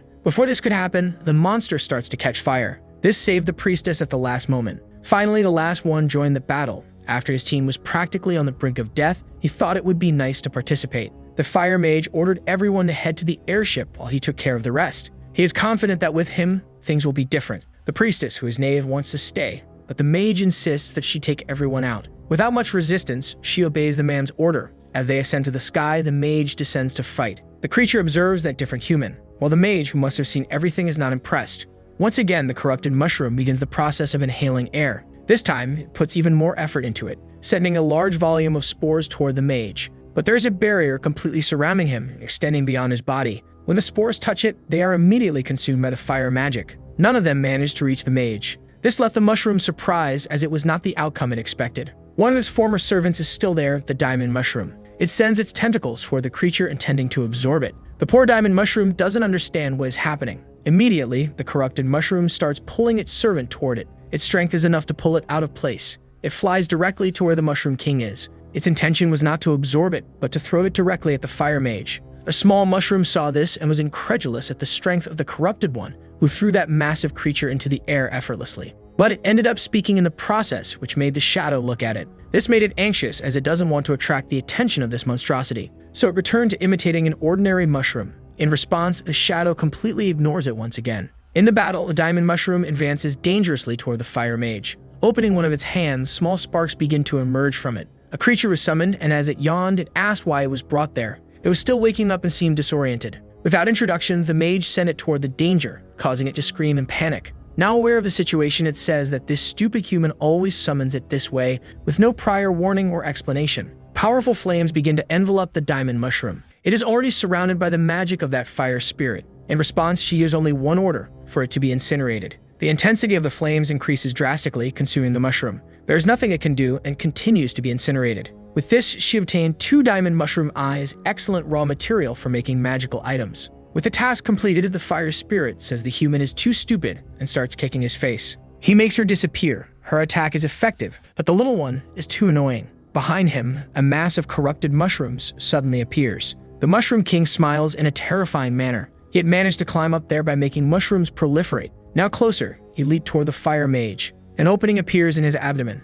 It reveals itself as a second mouth, enormous and ready to swallow the human in one gulp. Quickly, the mouth closes, swallowing the mage at once. With him inside, the corrupted mushroom falls to the ground. In the distance, the evil shadow just watches what's happening. Slowly, the monstrosity rises with a sinister look. It walks slowly across the battlefield. There is a lot of smoke in the area, and it believes it has won the fight. What it did not expect is that its interior would start swelling. It seems the mage is still alive. It looks at itself, apprehensive, while its body continues to swell from the inside. With its body trembling, it can no longer walk and tries to do something. But the swelling is already uncontrollable, larger than its body's original size. After enduring the pressure for a while, it explodes with its pieces flying everywhere. Amidst the viscera is the mage who used his phoenix rebirth technique, and next to him is the Mushroom King's crown. With the battle over, he grabs the object in his hands. The outcome of this battle is the diamond mushroom eyes and that crown. Even so, the tentacles still move from what remains of the body. A level 60 monster forced him to use his greatest trump card.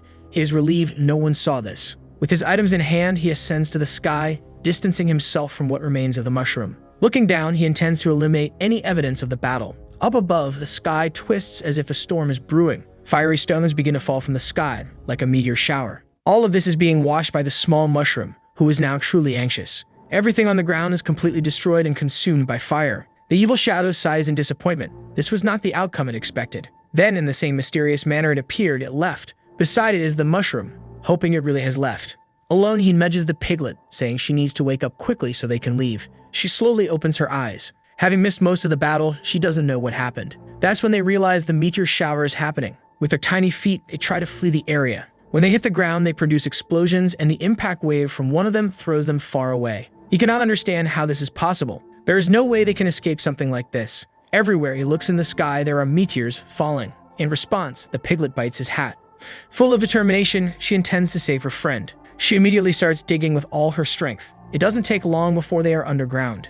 Outside, destruction occurs and fire spreads across the landscape. The destruction appears relentless. The corrupted mushroom had no chance of winning the battle. The entire kingdom has now become a vast sea of fire. There is nothing in the area that can escape the fate of turning to ashes. The destruction spreads through the flames. Gradually, even the largest mushrooms ignite, turning into nothing but ashes. Everything is being destroyed. However, something happens from within the rock. Two balls of earth begin rolling down the slope. When they hit the ground, they start to crack from the impact. Inside each one of them were the mushroom and the piglet, who were almost cooked. Both are disoriented by what happened. The system notifies them that they have reached the mushroom kingdom. Immediately, both level up, having their lives restored. Now clear-headed, he contemplates all the destruction in terror. What was once colorful and full of life is now just a barren wasteland. With a single spell, the fire mage destroyed the entire kingdom. Even so, the piglet's stomach rolls in hunger. It wasn't that the monsters were too weak, but rather that the humans were too powerful. As the piglet nudged him, he pushed her with one of his hands. The scene made him think about something.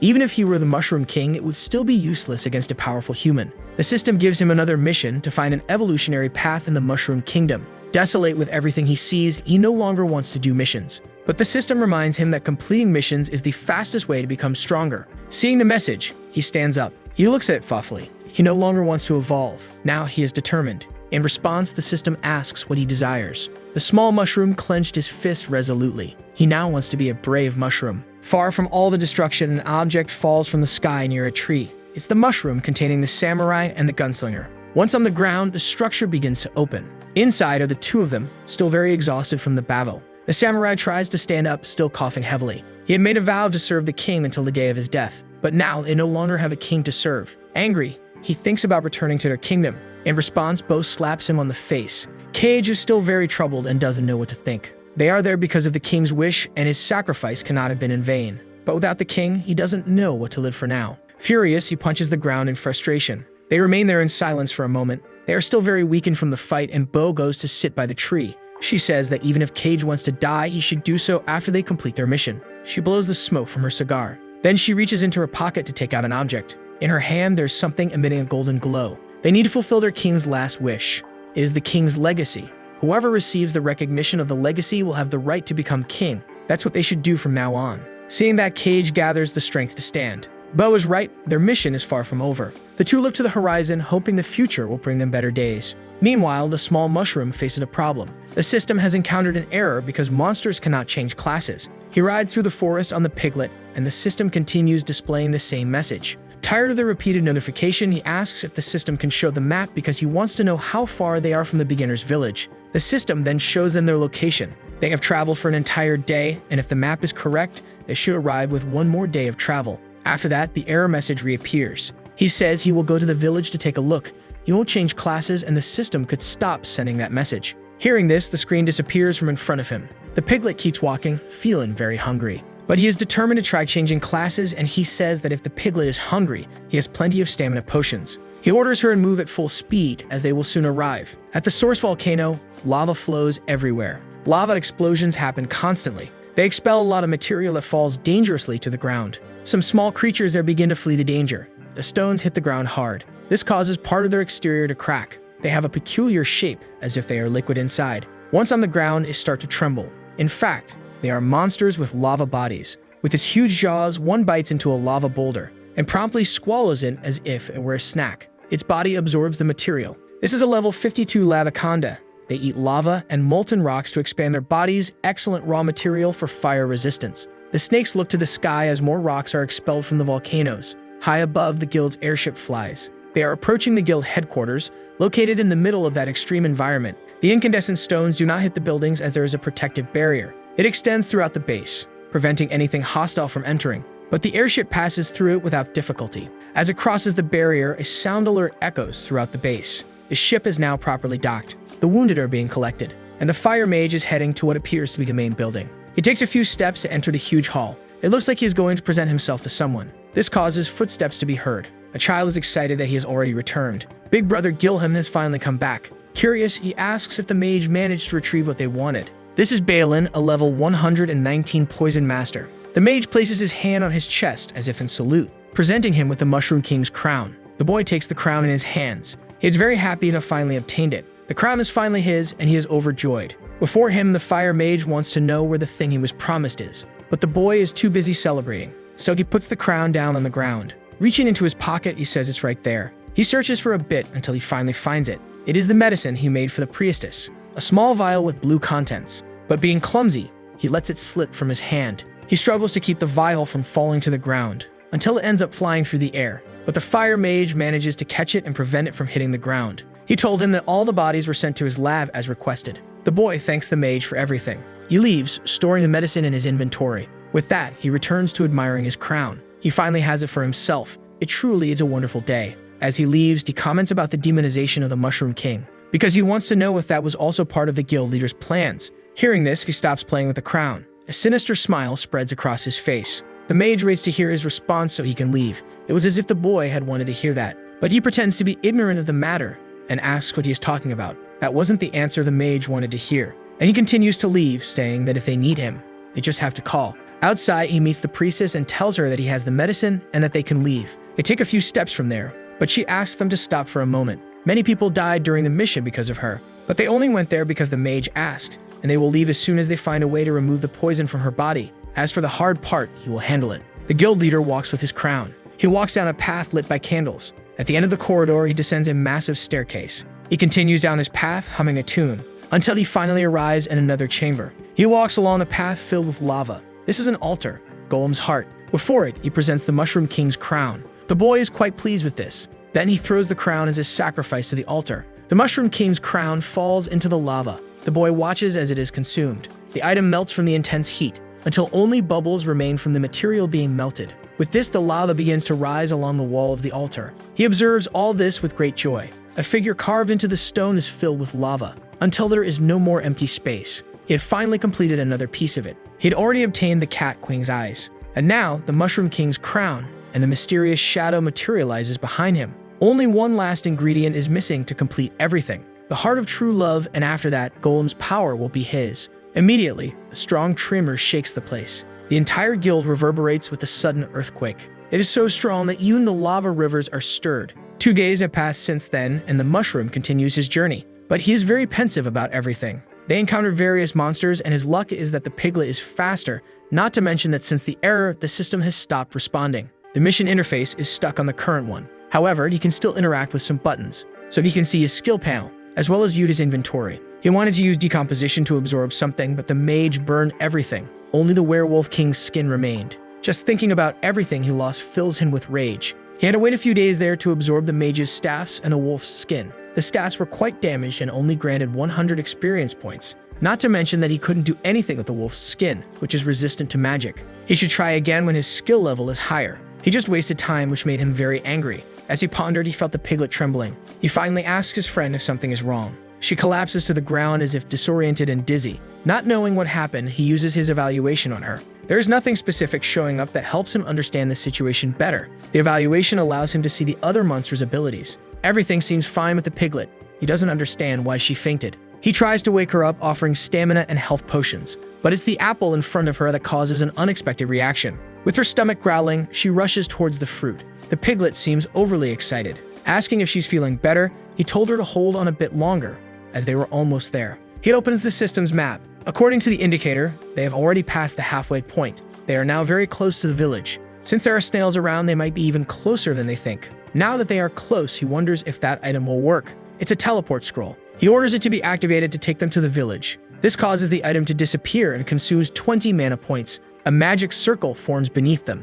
The energy begins to emanate, but soon it becomes sparks, and the circle that had appeared starts to slowly disappear. The system notifies him that monsters cannot use this item. Last time it said they were too far away, and now it says that monsters cannot use the item. Without responding, he returns to the open mission. But he doesn't want to do this mission. He is determined to become a brave. Even if they can't use the scroll, he doesn't mind as he's not in a hurry. He can only imagine that it's the perfect place to gain experience by taking down the newbies. He pats the piglet to keep moving, but she doesn't respond to that and remains still. Seeing this, he asks if she's okay and if she wants another health potion. He asked her to hold on a bit longer as he would soon solve her problem, but he didn't know they were being watched. Those are the pigs that belonged to her herd. The leader looks at the piglet intently. After walking for a while, they come across the portal where the newbies emerge. The mushroom hides in the bushes and the piglet is there, unconscious. Looking at the object, he used his evaluation skill. It's a portal that leads to the village created by the 6 original Braves who sealed Golem, and it teleports people when they are in critical danger. That's why the players didn't die when he defeated them, but now he just has to wait for them to arrive. Soon, the interior of the portal begins to glow,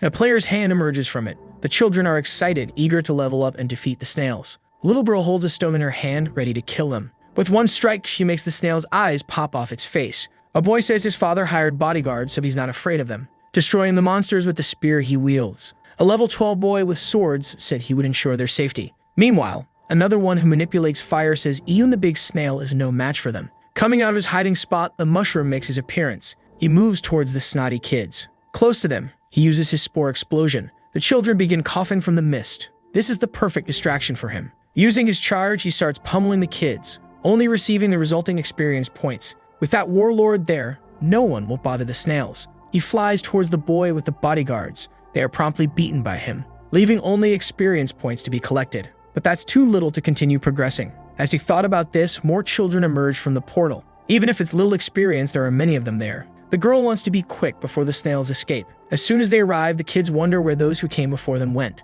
Then they start getting beaten by the mushroom. The second wave of newbies was wiped out, granting 630 experience points. With the third wave, another 540 points. They begin to flee as there is a dangerous mushroom there. They try to climb the platform so that he won't follow, but the kids are just fools. Still on the ground, he looks at those who manage to climb. They don't know what the mushroom is doing there, but they are confident he won't climb. But he is strong enough to jump up to them. The children are terrified by this. Finally, in the fourth wave, granted 720 experience points. Night falls in the forest and he starts a campfire. Then he offers dinner to his friend, a health potion. She looks at the small vial, but she refuses to consume it. This unusual behavior makes him ask if she's not hungry. Looking at her status, there's nothing wrong. Everything seems normal, so there shouldn't be anything wrong with her. Since she carried him these past days, her stamina must be low, but he will take care of gaining experience for both of them. Unable to sleep, he continues looking at the system. Now he's checking his own stats. He's already at level 18 after a day of farming newbies. Soon, he'll reach 20. His stamina is low, but since he's tired, he'll take the potions the next day. Leaning against the piglet to sleep, he says goodnight to her. She's very sleepy and hardly reacts, but she stares at her friend for a moment. Her vision becomes blurry from exhaustion until she starts imagining grilled mushroom. That would definitely be a wonderful meal. Thinking that he is cooked, she tries to take a bite of him, but she realizes what she's doing. She shakes her head in denial. She wouldn't do that to her friend. With her mouth watering, she tries to go back to sleep. The two are close to the campfire, but her stomach keeps growling. Far from there, they are being watched by the other pigs. The leader is furious about the situation. His eyes shine with the image of the piglet and the mushroom. The day finally dawns and no newbies have shown up yet. However, he soon notices that they are arriving. The children emerge apprehensively, knowing that there was a scary mushroom there the previous day. They don't want to get hurt, but one boy steps out of the portal, calling them cowards. By the village's request, they came to protect the newbies. It's strange to see a mushroom here, even though the monster waves have already stopped. They heard that a guild destroyed the entire mushroom kingdom and its king, so this must be just a stray mushroom. One of them heard that the guy with the axe once fought the Mushroom King. Indeed, it happened, and to let his companions escape safely, he stayed to fight. He said the king was weak, which might be why the guild destroyed him. Observing those humans, the mushroom uses his evaluation skill. They are 2 level 17 and 1 level 23. It's risky, but he needs to do something. With the right strategy, he and the piglet can defeat the 3 of them. He tells her that they will attack one by one and that she should wait for his signal. But the piglet sings out of it, so he uses his spore cloud. As they were told, the mushroom releases spores to block the victim's vision before starting his attack. One of the children asks what they should do, but the mushroom strikes without mercy. Amidst the mist, he continues taking down the newbies. One of them says they should stick together because the mushroom is not weak. The bald one asks if they shouldn't save the newbies, but the leader says they are just bait. Indeed, the reward for defeating the mushroom is greater than that for protecting the newbies. Finally, he notices that the mushroom is heading toward them. The bald one tries to defend himself with his shield, but it's useless. Not only is it shattered, but he is also harshly struck by the monster. This sends him flying far away. Now there's one less to deal with. Surprised, the long-haired one didn't expect the mushroom to be so strong. Amidst the mist, the piglet positions herself to attack. She is determined to help her friend, but her stomach rolls incessantly, causing her to lose strength to react. One of them starts moving his axe rapidly, producing a wind current that blows the mist away. With a clear view, he sees the piglet lying on the ground. This makes him happy, knowing that her meat is an expensive ingredient. The long-haired one charges forward, prepared to finish off the piglet. He is determined to defeat the monster. The tip of his spear is dangerously close to her, but the mushroom isn't just standing there. He strikes the long-haired one violently, telling him to stay away from the piglet. The blow is powerful, sending him flying. Lying on the ground, he admits that the mushroom is indeed very strong. He then takes a health potion to recover. The strongest of them tells the weakest to leave since he's getting in the way, but the long-haired one insists that he can be useful. In response, the mushroom asks the piglet to get up as the enemies are approaching. She doesn't respond, which makes him ask what's been going on with her lately. Her eyes shine as she looks at the small mushroom. That soft backside is magnetic to her. Once again, her vision starts to blur, causing her to confuse reality and see the mushroom completely grilled. This puts the piglet in a trance. The human thinks his companion doesn't consider him capable of handling the two monsters, but he will show him something as he draws out an item. The long-haired one asks what it is. It's his secret weapon, the Berserker Potion. He then starts drinking the potion, ready to unleash destruction. Immediately, his level begins to rise without stopping. The small mushroom watches everything anxiously. Things just got even harder. Even if it only lasts for 10 minutes, it's more than enough to deal with them. The human is now at level 38. This is unexpected, and the mushroom is forced to use his trump card as well. He immediately starts fleeing and asks the piglet to follow him. But the human won't make it easy for him and cracks the ground with a swing of his axe. The tremor it produces causes the mushroom to lose his balance. With them falling to the ground, earth structures begin to rise. The small mushroom is frightened by this. Both he and the piglet are now surrounded. The wall that is formed is too high for him to escape, and inside, the humans are with them. This situation is completely unfavorable. Prepared to finish them off, the human hesitates, wondering whether to kill the piglet first or crush the mushroom. He steps back, thinking about what to do, while the humans eagerly anticipate collecting the mission's reward. Meanwhile, the piglet continues to think the mushroom is a big piece of food. Hunger drives her into a frenzy. Grunting uncontrollably, she plans to have a snack. Minutes pass with them trapped inside, and someone shouts desperately for the monster not to come closer. Suddenly, the walls are shattered by an overwhelming force. One of the humans likely won't survive his injuries. He falls to the ground with the area completely devastated. His dying body is teleported away. The other one doesn't understand how he was overpowered even after drinking the Berserker Potion. The piglet steps on his stomach furiously. On top of his body, she grabs his clothes with her mouth. She then shakes him from side to side as if he were a pillow, until she decides to toss him far away. The human's body lands among the trees. Unable to withstand the injuries, he is teleported back to the village. Winning the battle, the mushroom reaches level 21. The piglet is now at level 20. This leaves him speechless, as he never imagined she would be so strong. Now only the two companions remain in the clearing, but the piglet's gaze is still intimidating, causing the mushroom to fill with fear as he doesn't understand why she's looking at him that way. With her mouth watering, she turns to the little one. She is determined to satisfy her hunger. Trying to figure out the situation, he uses his evaluation on her to see if something is wrong. Her satiety is at 0, putting her in Berserker mode and granting her an additional 500 attack points. In this mode, she loses health constantly and has no rationality. He finally realizes that the potions didn't solve the piglet's hunger. Walking backward, he asks her to stay calm as he will find something she can eat. But the piglet has already found her meal. Sweet and cold, he doesn't want to believe the piglet is going to eat him. She leaps towards him, ready to have her snack. Not wanting to find out what she'll do, the mushroom runs too. Now he's desperately running from an enraged, starving pig. However, he manages to dodge the first charge and she hits a boulder instead. Even so, he has to keep running from the piglet.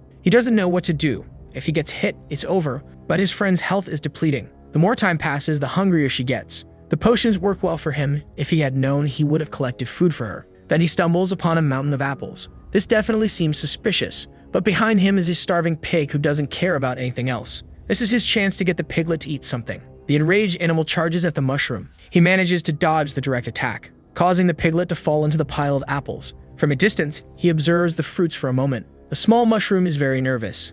Then he sees the top of the pile moving. He watches closely to see how his friend is doing. The fruits keep moving. The piglet finally reveals herself, her sanity restored. With her eating and back to normal, the mushroom breathes a sigh of relief. He's willing to wait for the piglet to eat until she's satisfied, but he wonders who helped him. After she's had enough to eat, they return to the portal. His goal is to infiltrate the village and find out the requirements for changing classes. He walks for the portal, but the leader pig continues spying on them. Even from the shadows, the chief pig has taken down several humans just to protect the two clueless ones. The mushroom feels a chill in his stomach and his hands tremble with anxiety. He's almost entering a beginner's village. He thinks it's only filled with newbies and that once inside, he will be the most dangerous creature. Full of confidence, he crosses the portal. Soon, he bumps into something that was there. It's a sign warning of imminent danger. The entire area around the portal is fenced off. The fences extend all over the place.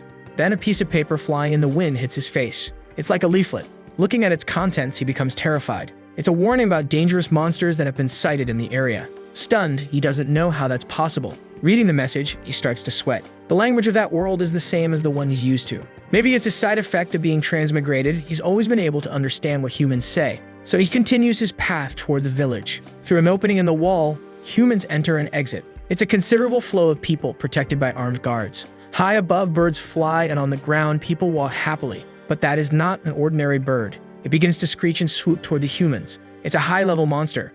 Terrified, the people run inside the village. A child is almost about to become bird food. Before the worst can happen, it is destroyed by a barrage of arrows. The small mushroom, witnessing all this, is scared. The sentinels are definitely very powerful. He forgot that it's customary for villages and cities to have guards who are nearly invincible. Now he needs to rethink his strategy. Meanwhile, the piglet hugs an apple with affection. Seeing this, he comes up with a brilliant idea. People are commenting that many dangerous monsters have been appearing around here, and even a level 40 warrior was defeated. Among them, there is a peculiar figure with an apple at the end of a wand. The mysterious figure is almost passing through the gates, but one of the guards orders them to stop. The person hesitates at the command, but the guard warns about the fines for improperly discarding trash and reminds him to dispose of the apple correctly. Without responding, the mushroom stands still, with his mustache made of the piglet's fur. They are using wizard robes as a disguise, and the wand with the apple serves to guide the piglet. It feels like a genius of disguise. Walking a little further, they reach the village center. There is a shop that sells potions, as well as a blacksmith who crafts weapons. There's even a kiosk selling grilled monster meat, and a large library. He had only seen all this in games, and seeing it in person is a completely different feeling. Now they need to find a place where they can gather information about changing classes. They continue walking among the people, until they see a small gathering of humans. He decides to approach and see what's gathering them there. They are all reading a notice about the presence of dangerous monsters outside the village. To change class, they need 10 shells, each from the red, blue, and green snails, and 1 shell from the big snail. He remembers hearing something about the big snail's shell. The children complain that with the monster outside, only the rich will manage to change classes, since the snail shell costs 50 coins. There's nothing they can do, as the class change ceremony will take place later in the afternoon. They are upset about this, and even a level 60 player is being sought to deal with a monster. One boy says that this is no ordinary mushroom. It is intelligent and full of skills. Hearing this, he understands why fewer people are showing up and is grateful he didn't encounter the level 40 player. The divine tree will release the class-changing energy later in the afternoon. Wanting to leave, he moves the apple, but the piglet ends up stumbling. Now both are exposed without their disguise among the humans. Immediately, the mushroom panics as they have been revealed. Some people walking by look at him. Even those who are working take notice. Terrified, he curls up and closes his eyes. If the sentinels were called there, the mushroom would be in trouble. However, people continued walking as usual, and they were completely ignored. People assume they must be pets of some very wealthy person, as mushrooms and that type of pig are quite expensive. Realizing he wasn't attacked, the mushroom noticed there were more monsters around. A snail carries backpacks for a woman. A candle cat walks on its owner's back, and other monsters are present in the village. If he's seen as a pet, things become much easier. A well-known cap is on a boy's head. He moves forward with his characteristic team, and the mushroom decides to follow him. In line, he tries to attract as little attention as possible. Then, looking to the side, he spots something interesting. A sign points to the village chief's house. He calls the piglet to follow him. The two leave the company of the other creatures. In the middle of the open field, they head to a rock. Properly hidden, he tells the piglet that their objective is just ahead. 2 players pass by them, talking about the promotions often available in the stores there. They also plan to join a guild soon to progress more easily. One of them regrets not becoming a priest, as guilds are always recruiting them. But as tamers, they shouldn't think that way, since the 3rd strongest in that place is a tamer. Even angels and demons are subdued by him. These are creatures that other classes avoid, and the boy says that for them, reaching such a high level might be impossible. Listening to the conversation, the mushroom becomes curious about the existence of angels and demons in this place. He pointed at the village chief's house as it brings back nostalgic memories, but they no longer give missions there, so he became curious about the people gathering in front of it. One of them then remembers that today is the day of the class change ceremony. That's exactly what the mushroom wanted to hear. Continuing the conversation, the boy recalled that they promised to be excellent tamers, and his friend says he's doing well as he even has a tamed mushroom and pig. But the boy thinks his friend is joking as those monsters are not his. They exchange a brief look. They immediately look back to see the mushroom and the piglet, but they had already disappeared. In front of the house, several children are lined up. They are anxious because the ceremony should have started an hour ago. Then the door slowly begins to open. An elderly figure appears holding a staff made from snail shells. He apologizes for accidentally oversleeping. He's broccoli, and he congratulates the children, as by completing the mission, they are closer to becoming a true brave. Out of respect, they greet him and bow. He then asks everyone to go inside. The doors are open and the children start entering. At the end of the line is the mushroom in his disguise. The old man seems quite senile.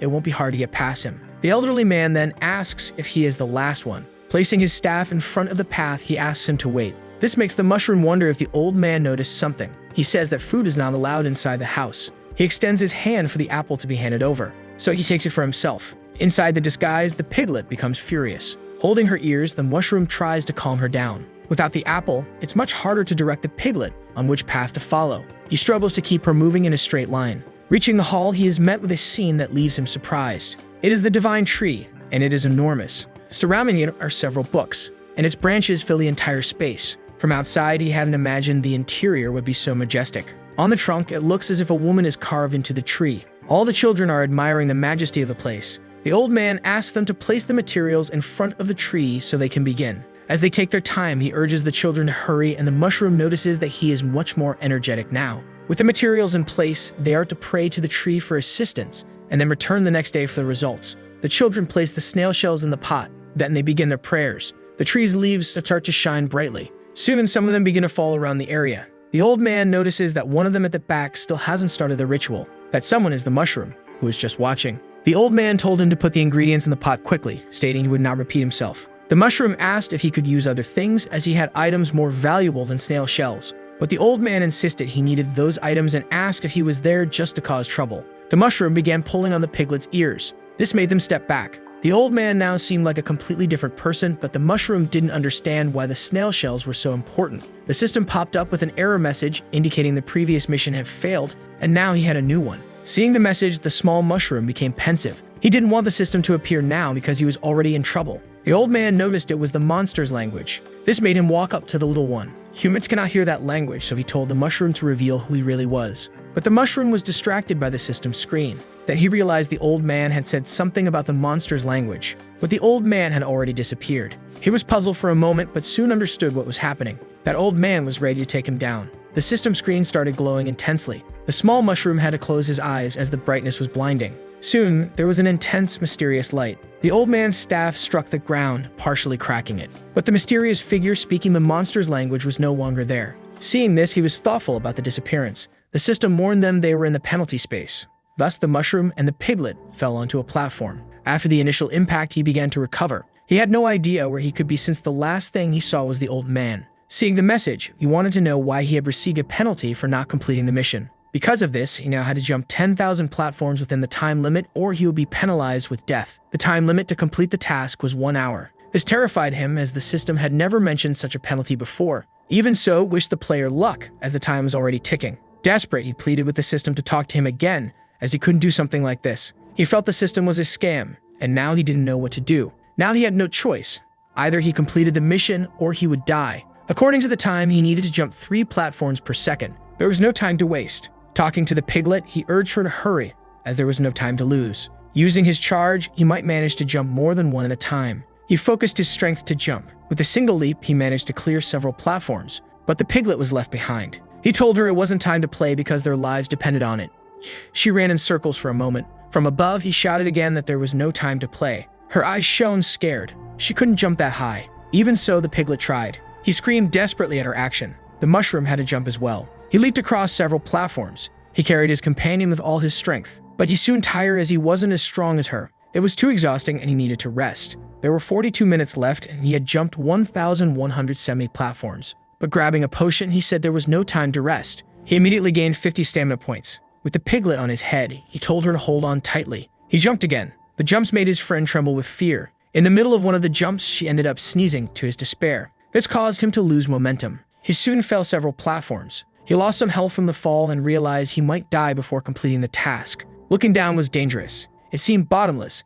He was lucky to land on a platform. Looking at the piglet, he said that was dangerous and that she should warn him about sneezes next time. Affectionately, she demonstrated that she would warn him, and he hoped she really would. Preparing to continue, he took a few more potions. Even so, he was terrified of the height. On his head, the piglet began to doze off. With just over 30 minutes left, he hadn't reached halfway yet. He drank a few more potions. Sweating from exhaustion, he was determined to complete the task. With 22 minutes remaining, he continued jumping platforms. Time kept passing, and from jumping so much, his charge skill leveled up, accelerating his progress. Even with the extra weight, this was helping to increase his charge level. With a single jump, he could now clear 10 platforms. With only 2 minutes left, he has just one last platform to overcome. The only problem is that the distance is too great for him to cross while carrying the piglet, so he tells her not to move as they can't afford any mistakes now. He is determined to pass this penalty. With all his strength and determination, he jumps. They are almost there, close to finally getting out of that place. Their bodies begin to rise, but there is still a long distance to go. Halfway through, they realize it's not going to work. They fall back onto the platform they were on. Despite his efforts, he didn't get anywhere near. Telling the piglet to hold on, he says they will try again. He plants his feet firmly on the platform. Then he asks the piglet to get ready as well. Courageously, he charges toward the platform once more. He tries multiple times, but none of his attempts are successful. Now just over a minute remains. The piglet is already anxious about this. After many failed attempts, he doesn't know how he'll manage. Without losing hope, he decides to try one more time. Once again, with determination, he positions himself on the platform. This time, he believes he can complete the mission. He will put all his strength into this attempt. The piglet is also focused. There's less than a minute left to try. She licks her companion to motivate him, but that ends up distracting him. The piglet then climbs down from her friend's head. The mushroom is puzzled by this, but the piglet nuzzles him. With courage in her eyes, she looks firmly at him. He understands what she wants to do and doesn't like it, but she looks warmly at him. Faced with the hardest choice of his life, he cries. He then walks to the edge of the platform. He gathers all his strength. This time, without the extra weight, he reaches the platform. There was no difficulty at all. Maybe it was the system's way of refining his skills. But the piglet wasn't with him for the final step. As it was his task, he asked the system if the piglet will be penalized. However, when the penalty is completed, that world will disappear, leaving only death. That was not what he wanted to hear. Only 42 seconds remain. From above, he looks at his faithful companion. Below him, she watches with concern. His look to her is one of apology. The mushroom is almost at the portal. Standing still, he observes the exit from that world. Finally, he gathers the courage to jump. But the small mushroom jumps downwards. With the impact, he loses 20 health points. The piglet is confused by his action. There's no way after everything they've been through that he would leave her behind there. The piglet is outraged by this. She pushes him while he trembles, feeling a swirl of complex emotions. Tears stream abundantly from his eyes. But after all this suffering, after being saved and having a loyal companion, he can't continue living knowing he abandoned her. Either they leave together, or there is no reason to keep trying. The piglet realizes her friend's decision. There's just one more step left. She feels a bit anxious. But if he wants to try, it's not her place to discourage him. The small mushroom trembles because this will be his most powerful jump. No mushroom in history has ever jumped like this. The two are already halfway up. The momentum keeps carrying them upward. There's just a little more distance to go, but there's no more energy pushing them further. The two begin to fall. He panics. The attempt didn't work. There are only 12 seconds left before it all ends. The piglet closes her eyes in fear. Time keeps ticking down. The small mushroom is also scared. The system alerts him that time is running out. Emotionally, he can't believe he's going to die in that place. Then he opens his eyes and remembers that he can do this. Just like that explosive mushroom propelled itself forward. Even with little time left, he has an idea. There are only 5 seconds left to try. With his hands, he grabs the piglet's paws. Now all that's left is pure determination. He uses all of his strength for this, and releases a powerful spore explosion. Time is running out, but he is rising. They need to keep going up. The spore cloud lifts them higher. This is now the spore jet. With only 1 second remaining, he is almost at the exit. The piglet's body crosses the portal as time hits 0. The system finally congratulates him for completing the penalty. After passing through the portal, they fall into a new place. The mushroom got hurt as the piglet fell on his head. Looking back, she was very happy with what had happened. He doesn't know how to handle her optimism as he almost died just seconds ago, and she's already smiling. The sky is illuminated and they observe the figure of the tree. Angry, the mushroom wants to know if, after completing the penalty, he is now free to do whatever he wants. Even though only an hour has passed, it's already nighttime. With no one to interrupt them, it's time for them to perform the class change ritual. But the scene makes the piglet stare at him paralyzed. She was completely captivated by his words. Back then, she interpreted things more intensely, believing they would live together forever. Looking back, he asks what's wrong and urges his friend. The piglet looks at him full of love. She runs to him full of joy. According to what the old man said, those ingredients are necessary. He just doesn't understand the connection between the items and the class change or how it will make him a brave. In one of the pots, there's a shell. A green dot falls into it and is absorbed. Seeing this makes him think for a moment, and after some thought, he finally understands. He takes the mushroom shell out of the pot. With the pot empty, he tosses it aside. He does the same with another one that was full, discarding it after emptying its contents. He finally finishes, believing this is necessary for his superclass change. Even though he didn't bring anything, he doesn't think taking material from others will hinder him. He joins his hands and begins his prayers. Saying out loud, he asks the divine tree to help him change classes. Slowly opening his eyes, he looks to the side. Nothing had happened yet. This makes him question if his method is correct. Perhaps he needs to clear his heart like in the dramas. He repeats his mantra once again to the divine tree. Still, nothing happens to him. On his third attempt, he tries adding some magical words he made up. And once again, nothing happens to him. Not knowing what to do, he prays with various unusual words. After many attempts, everything remains the same. In front of him, the tree is still the same. Now he's wondering if monsters truly aren't meant to have a class change. The system appears, reminding him it warned him and recommended he give up. To him, this appearance only serves to provoke him. He's come this far and refuses to give up. He will find a way no matter what it costs. There must be a way, he thinks. It can't be that there isn't one. He shouts, asking for silence as he's trying to think. The piglet hops around calmly. While jumping, she's eating the glowing dots. The mushroom asks her to avoid eating everything she sees, but the piglet ends up leveling up. This surprises him as it seems completely impossible. Now he wants to know what that green energy coming from the tree is. One of them falls onto his head. Only then does he realize what happened. It granted him 50 experience points. He picks one up and uses his evaluation skill. It's condensed magical power, and since it comes from monsters, humans can absorb it directly. He realizes that humans use mushroom shells as a transfer medium. The secret isn't the snail, but rather that condensed energy. Realizing this, he asks the piglet to leave some for him. They have only one goal, to eat as many as possible. They continue consuming the green energy. Their levels begin to rise rapidly. Soon, they have no more potions left. Even after absorbing a lot, his mobility is poor and he gets tired quickly. He suggests the piglet also take stamina potions so she doesn't get too tired. But she keeps eating the green orbs non-stop. Analyzing his friend, he is perplexed. The piglet is already at level 28. Knowing this leaves him feeling down as she's evolving faster than he is. It's hard to compete with someone who loves to eat so much. Being a mushroom is too disadvantageous. There must be a way for him to absorb all that energy. Curious, he calls his system. Appearing, it says that monsters cannot change classes, but he wants to know if there's something in his inventory that could be useful. He's at level 27, and there's nothing unusual there. Looking at his skills, he begins to think. His eyes focus on his skills window. Decomposition is ready to be used. He looks at the divine tree. Since he's already there, he has nothing to lose. He plants his feet firmly on the ground. Then he jumps with all his strength. To go even higher, he uses the spore jet. Once at the top, he performs a beautiful maneuver, landing perfectly on the head of the sculpture. The piglet looks up at him from the ground, worried. She's very concerned about him being in such a high place. He reassures her, telling her to just sit and watch. The piglet complies, paying close attention. The small mushroom closes his eyes. Placing his backside against the tree, he apologizes for what he's about to do. His decomposition ability is activated.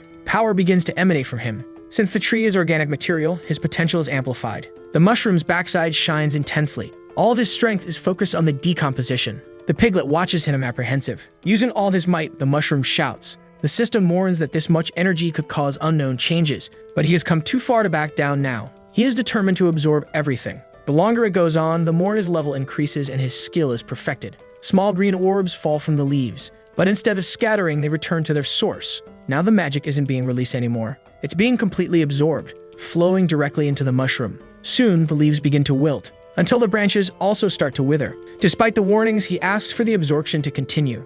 Down below, the piglet remains worried. Faced with all this power, the mushroom cries out. The magic passes through the figure of the tree, and even it begins to age. With its magic being drained, the entire tree is drying out. The small mushroom perseveres with the decomposition. It demands his full dedication. The decomposition is complete, and part of his anatomy is pulsating. There's so much energy that he has to hold it with all his might to digest it all. Using enough force to cause some painful strain, he continues. The piglet's concern for her friend keeps growing. A small flower begins to bloom slowly. The mushroom feels that even though he's trying his hardest, it's starting to emerge. Now the piglet is anxious. There's so much energy that it can't be contained.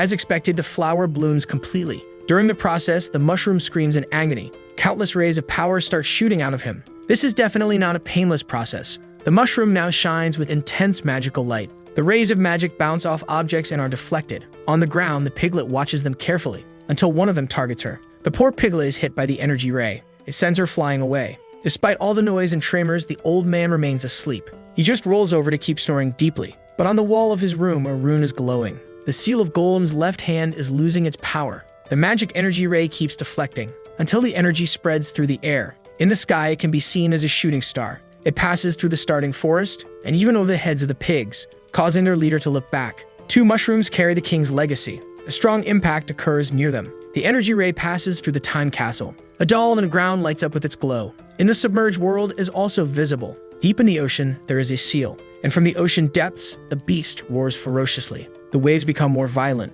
In the Pentachrome Desert, it is also seen. Some hooded men watch it. At the source volcano, the star catches the attention of the guild leaders. Even in the land of the dead, countless sinister eyes observe it. The eyes are numerous in the land. That night, countless of these stars were seen all over the world. Finally, morning arrives. A little bird looks at the beetle that drifted by. It decides to leave its perch to approach it. It was at the village chief's house.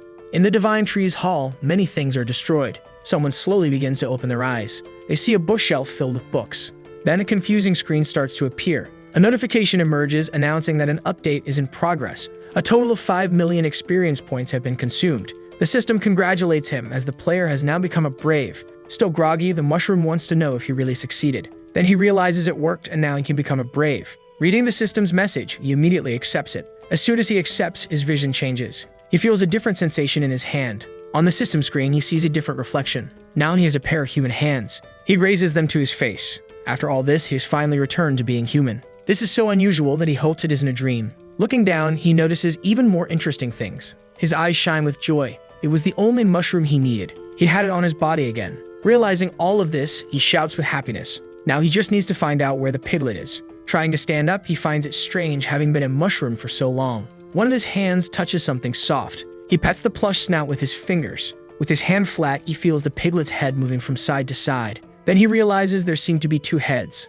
Now he looks down, curious. The sight next to him is what he thought was the piglet. This sight makes his whole being freeze. A nosebleed takes over the small mushroom. He has no idea who this woman is. This is the mushroom police detecting an inappropriate situation here. Censorship is necessary at this point in the story. A word of advice: mistakes are temporary, but regret is eternal. There is a woman completely at ease beside him. He must be hallucinating because he has returned to being human. Then he remembers that the piglet was hit by the ray. Finally, she begins to wake up. He tries to apologize to her, saying he didn't see anything. But she jumps toward him, calling him the mushroom. It's not the reaction he expected. 2 large, soft, and sweet piglets move toward his face. She hugs him with great joy. On the other hand, the 2 piglets merely give him a heart attack. There's no doubt, this is definitely the piglet. The 2 piglets press against his face. Embarrassed, he pushes the piglet away. His friend is so innocent, he can't take advantage of the situation and still think of himself as human. She hugs him again, saying he smells nice, much to his surprise. Outside, they hear people commenting about the meteor shower from the previous night. He senses people outside the house. Whether monster or human, seeing the destruction in him, there could be a problem. He looks at the piglet to call her, but he can't keep looking for long. He immediately opens his inventory. Now he has a cloak to cover himself. Thankfully, he has these clothes so they don't appear indecent. Smelling his clothes, the piglet is delighted. While he thinks about how to deal with the people, his only option is to use the spore explosion and escape amidst the chaos. Since the place is large, he needs to use all his strength. His hands and feet start to contract with all his effort. After all this effort, he uses his spore explosion. All he releases is a weak puff. Nothing more than that happens. The piglet looks at him, curious about what happened. He has no idea what's wrong with his abilities. Pushing the piglet away, he says it's not the time to play, as he will try again. Clenching his teeth, he tries even harder. Again, all he produces is a weak puff. Alarmed, he thinks he has lost his abilities. This prompts him to call the system again. Since his body has changed, he needs to learn how to use his abilities again. To do this, the system suggests he complete missions, the first being to eliminate 10 level 20 monsters. This frustrates him because all the system does is give him missions. Acknowledging that they might have gotten off on the wrong foot, it asks the player to assign a name to himself. Of all the unexpected things, this is definitely one of them. He didn't imagine he'd have to create a name. Frustrated, he says the system is doing this on purpose and that there are people outside. He complains that it only asks for money, but the system says it has never received money from him. Calming down, he realizes it's better to trust himself. The name he chooses is Duomo. Agreeing, all he wants now is to check his inventory. There must be something useful there. There's only food and potions, but there is something special. The system advises him to be kind because, as a human now, he has emotions and feelings. In his hands is the teleport scroll. If it works, they could reach the fountain in the city center. Even though he has doubts about being entirely human, as he doesn't quite feel that way. He hears the same words the old man usually says about oversleeping and being late. He's not sure it will work, but he has no other choice. Consuming 20 mana points, he uses the scroll. Gradually, the magic circle begins to form beneath his feet. He needs this to work this time. The old man is getting closer and closer. The piglet speaks to him for no particular reason. This time, the magic circle continues to glow. The old man is almost entering the hall of the divine tree, and the mushroom and the piglet are still there. He enters and starts explaining to the children about the materials. The mushroom's face shines with a bluish light, and the old man looks at the hall, completely surprised. Everything is completely overturned. There are broken objects all over the floor. The place is a mess, even though the village chief is one of the strongest in the region. The boy mentions that a bright flash was seen from there the previous night. The old man strikes his staff firmly on the ground. He explains that because there were fewer people at the ceremony, the tree's energy was too dense and caused the mess. He then asks them to follow him to the tree. He's done this for many years and it's nothing serious. Even if something happens, he can remedy it. Only then does he realize that something is wrong. This leaves him shocked by what has happened. The divine tree is completely dried up. Even the children are surprised, because the divine tree now looks elderly, and all its branches are dry and leafless. So the video ends here. If you don't want to miss the next part, activate the notification bell, and see you next time on Tob's channel.